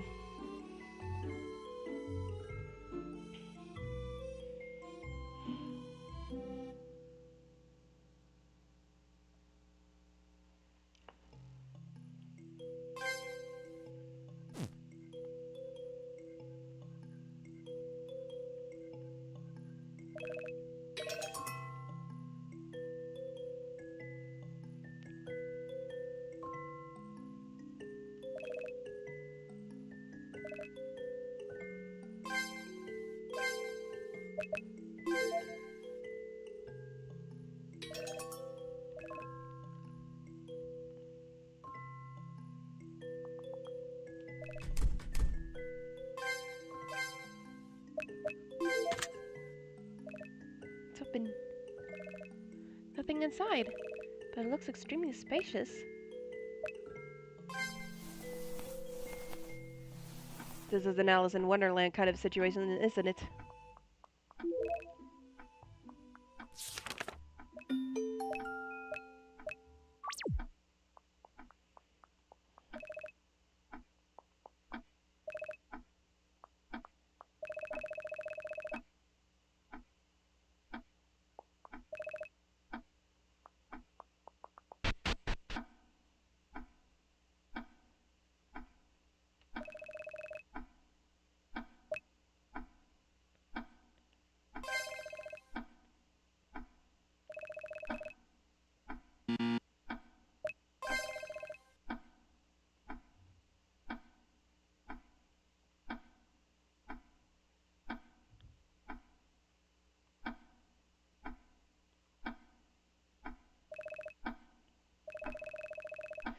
One is only right twice in a day, and one that's right twice in a year.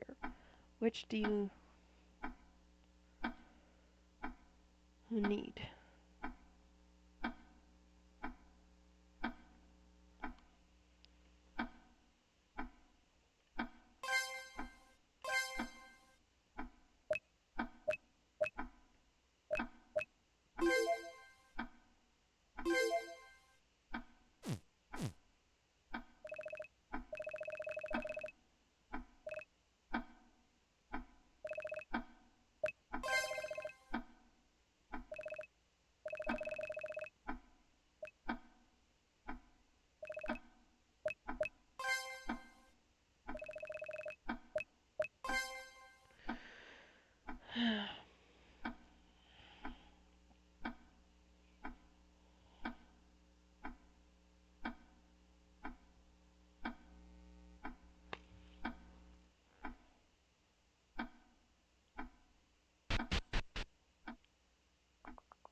The door is open.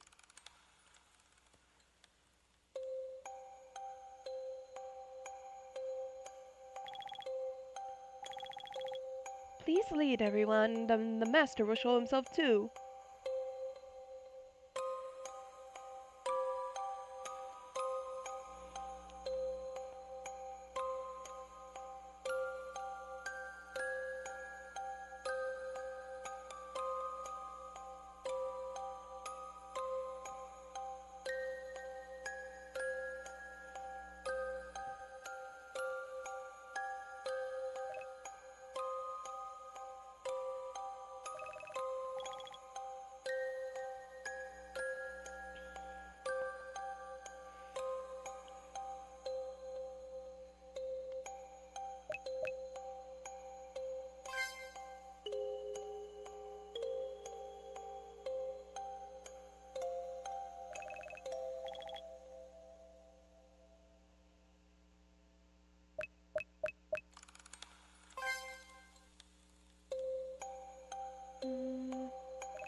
Eh? Wait, what?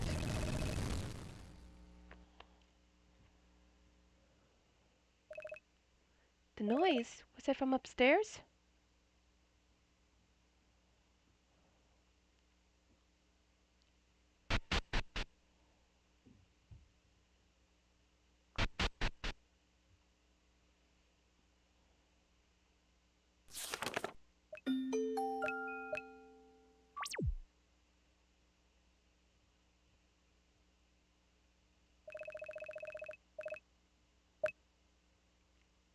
Yes.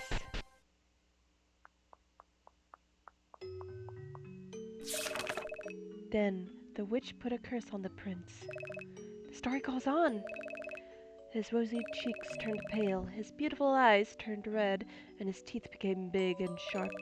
Even if you look like this, the ones that aren't afraid of you are your loyal friends. The one that still falls for you will be your true love.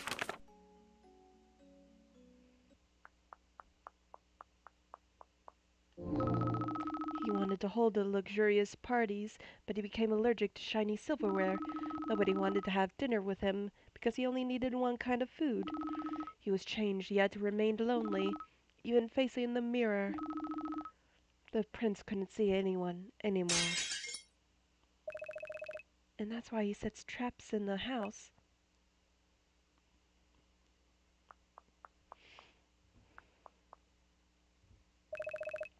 There's only one door. I can finally meet the master of this house. Miss Charlotte must be there.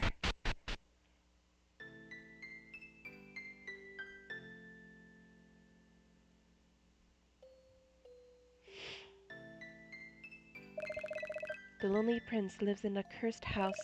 He's still lingering in this world, even today. Thank you for coming to my party. Please do not leave again.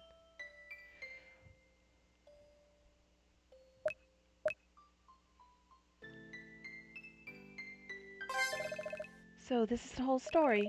A cursed prince. It's just like something in a fairy tale. In this house, it was just a party that they wanted. But how can I get out?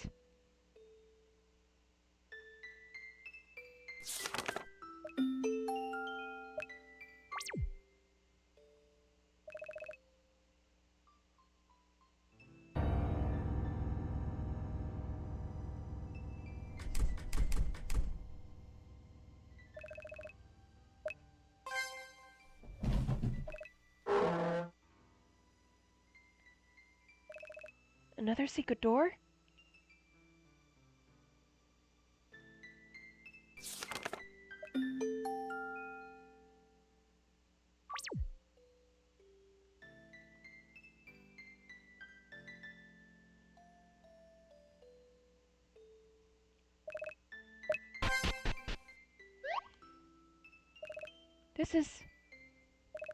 There's so many pumpkins.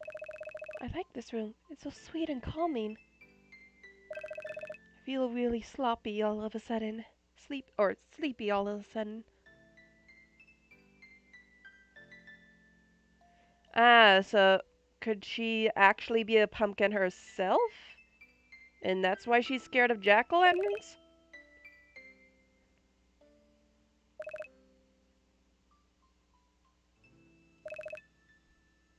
Because they're like carved corpses to her?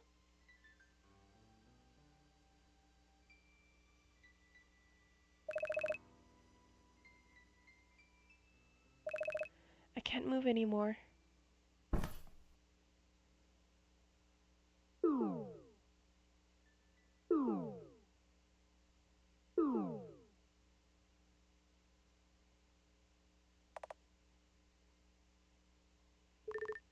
It is time. It seems someone has reached the final room. It's such a shame that the game is coming to an end. There weren't many guests anyway. Indeed, only 2 girls, and one of them is just running around with a great temper. Is there a chance that they can break the curse? Well, we should be there too. Yes, of course. Open the door! I don't know who you are, but I know you are in there. How? Why is a player here? This is... What is going on? Give me back my Amelia! What happened? Sorry, but you're in the wrong area. This is staff only. Who cares? Listen, Amelia has no sense of direction, and these puzzles are too dangerous for her. She can't stand it. Don't worry, I think you've noticed. Here, so everything scary is just Halloween decorations. It's harmless to humans. Therefore, I believe Miss Amelia is fine. Of course I know your stupid jokes aren't the real thing. But Amelia, she's not a normal human. I spent a lot of time on her. This place is full of real magic. She will definitely be broken if she stays too long. You should be responsible. Go look for my Amelia. I didn't expect this. She's not a normal human. Someone has reached the final room. I think it's Miss Amelia. Amelia? In the final room? But I've searched everywhere before I broke into this room. What are we waiting for? Let's hurry! Sure.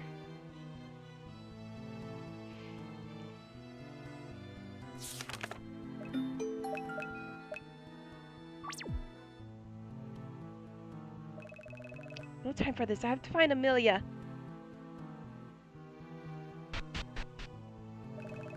Such an annoying house.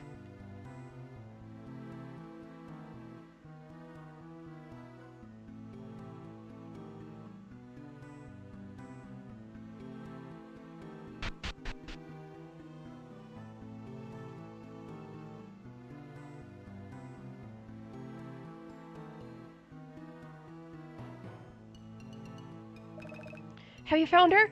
She is not there. What? There's no one inside. John is checking other rooms. Don't worry, we'll find her. Okay, sure. But I think I should check it myself. You said that one couldn't get out after entering the final room, right? Amelia probably fell asleep in a corner or something.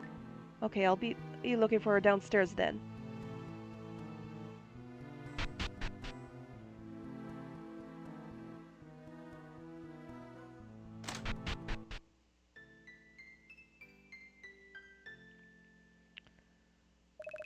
No one is here, as he said. Is Amelia really in this room?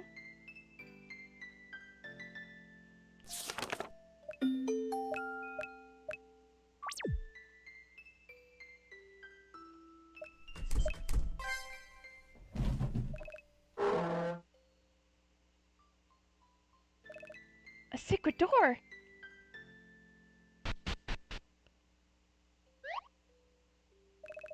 I knew it! Amelia! You always fall asleep in weird places.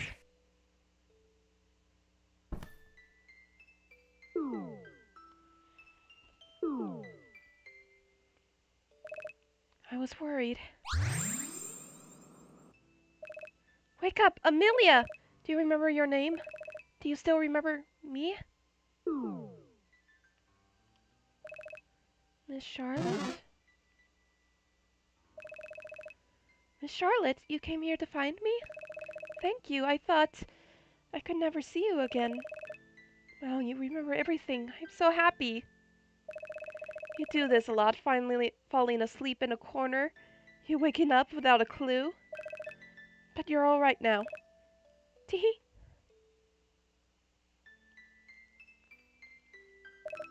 It's great! Let's get out of here.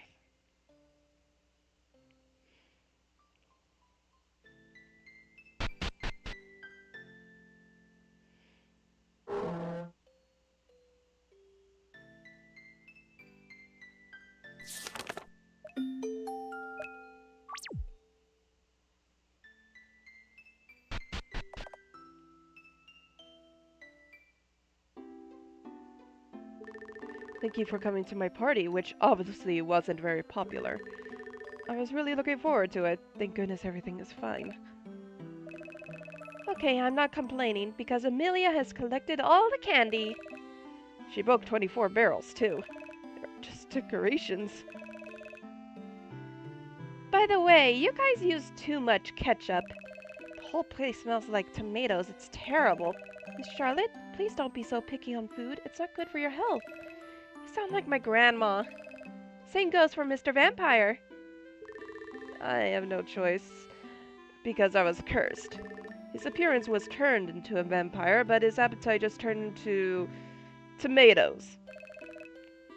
Isn't that called a vegetarian? What? With all this ketchup and paint, I thought... I said I was cursed. What were you... Sure, I noticed the magic in the house. Miss Charlotte, you are a real witch, aren't you? Yes, I am. There aren't many witches and monsters in this world now, and most of us are acquaintances. Who cursed you? Maybe I can help. But if it was a long time ago, Miss Charlotte is still young. Tee. Yet I'm wise. Well, it was just 70 years ago. It was like in a story, more or less.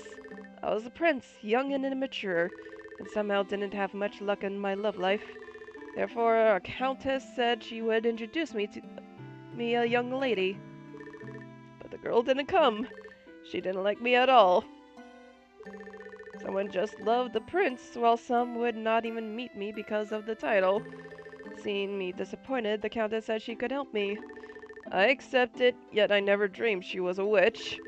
Then she turned me like this, saying something like, "You will eventually meet the ones that truly understand you. Someday. Who wants to understand a monster? Thanks to her, even the false friends were gone."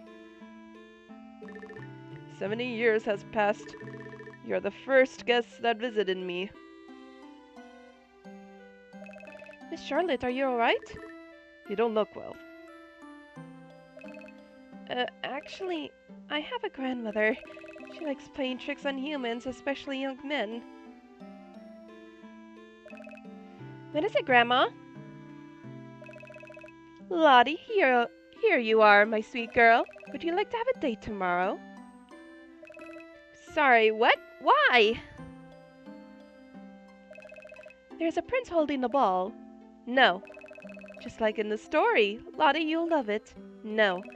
And the prince is a very nice young man. No. I don't want a date. Don't be shy, sweetie. It's a beautiful thing, the feelings you have, especially when you're still so young. I'm only 16. Don't treat me like a human girl, please. You know my age is different from them. But this lovely rudeness and arrogance, you are just like those teenagers. Give me a break, Grandma. I said I didn't want a date. I'll attend it myself then. Don't be sorry if you miss anything fun. Well, this happened, just 70 years ago. What? The second day I asked Grandma how the ball was, she told me the prince was a little blue. It was gorgeous and everyone had a great time. Except the prince, because you didn't want to meet him. I didn't promise anything. I didn't even know him. It's all Grandma's fault. True, so I cheered him up. You know, I think I helped. You tried to help humans again? I guess it was another silly trick. Oh, don't make fun of your grandma. Well, it was nothing. All I did was make him love tomatoes.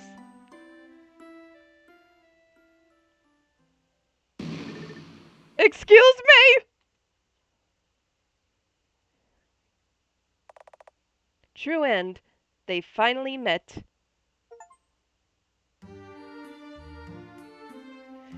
This whole thing started because of her grandma was trying to play matchmaker. My gosh.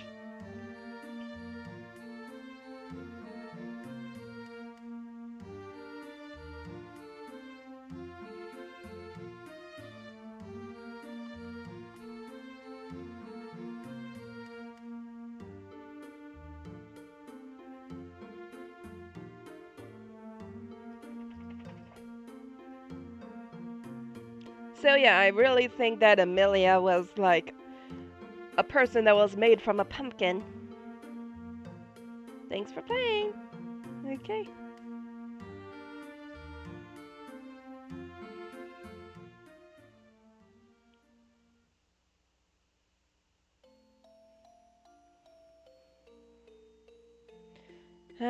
Let's see. What else? What else? What else? What else?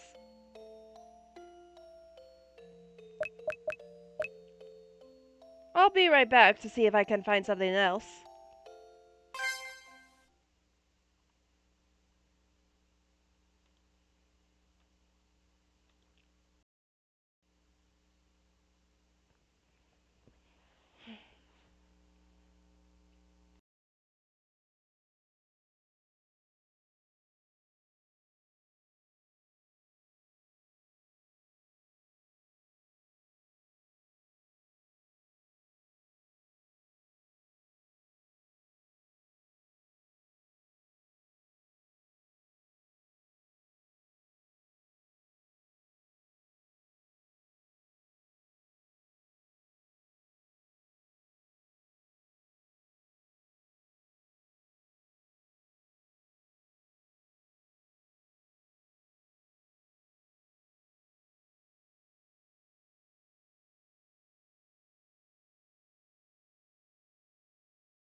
Hello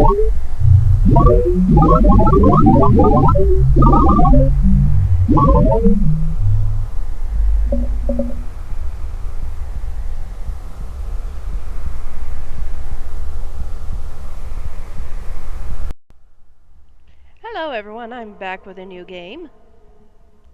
I just knew... I thought it would help me... Let's see... Where it is?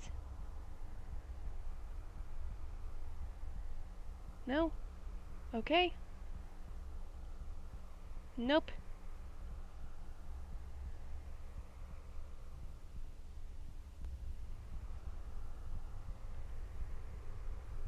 Um...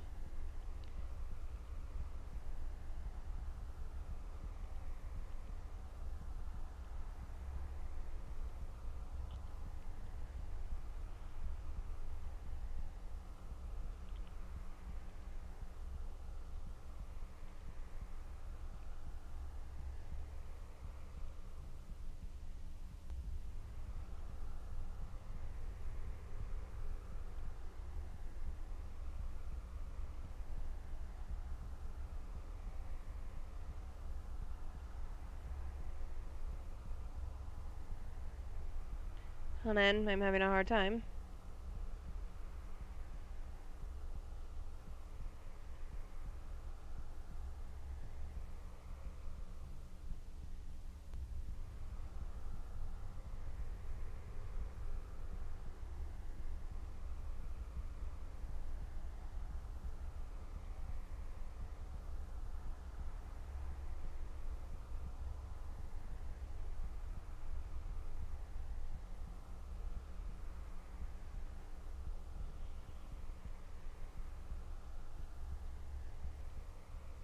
Don't know what's going on. Won't capture the game.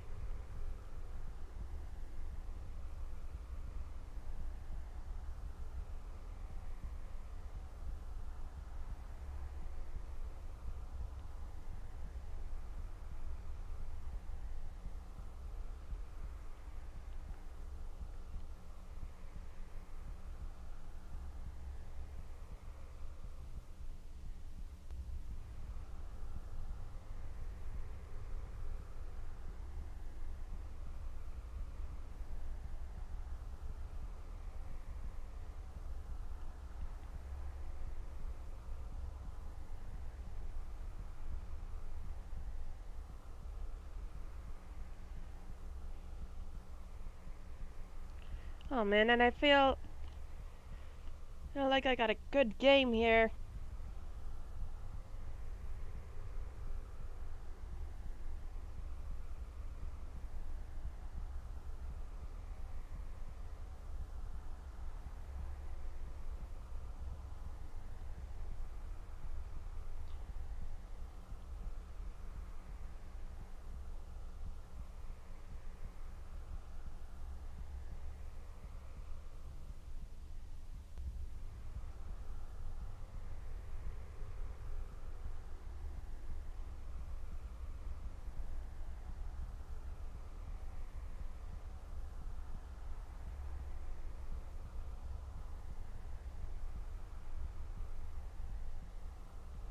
Why doesn't it show?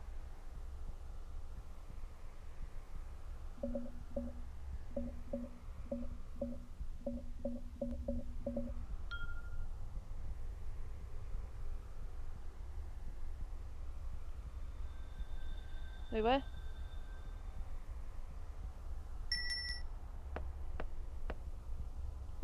Maybe it's just not that type of game. I guess I just have to use something else. I'll be right back.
Hey everyone, I'm back. I decided to just let the stream end here since um I wasn't sure how long each of the games were gonna last.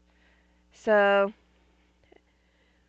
and right now it's almost time for me to sign off. So, I thank you all for coming to watch my streams. Be sure to check out my Ko-fi page as well as like this video and subscribe.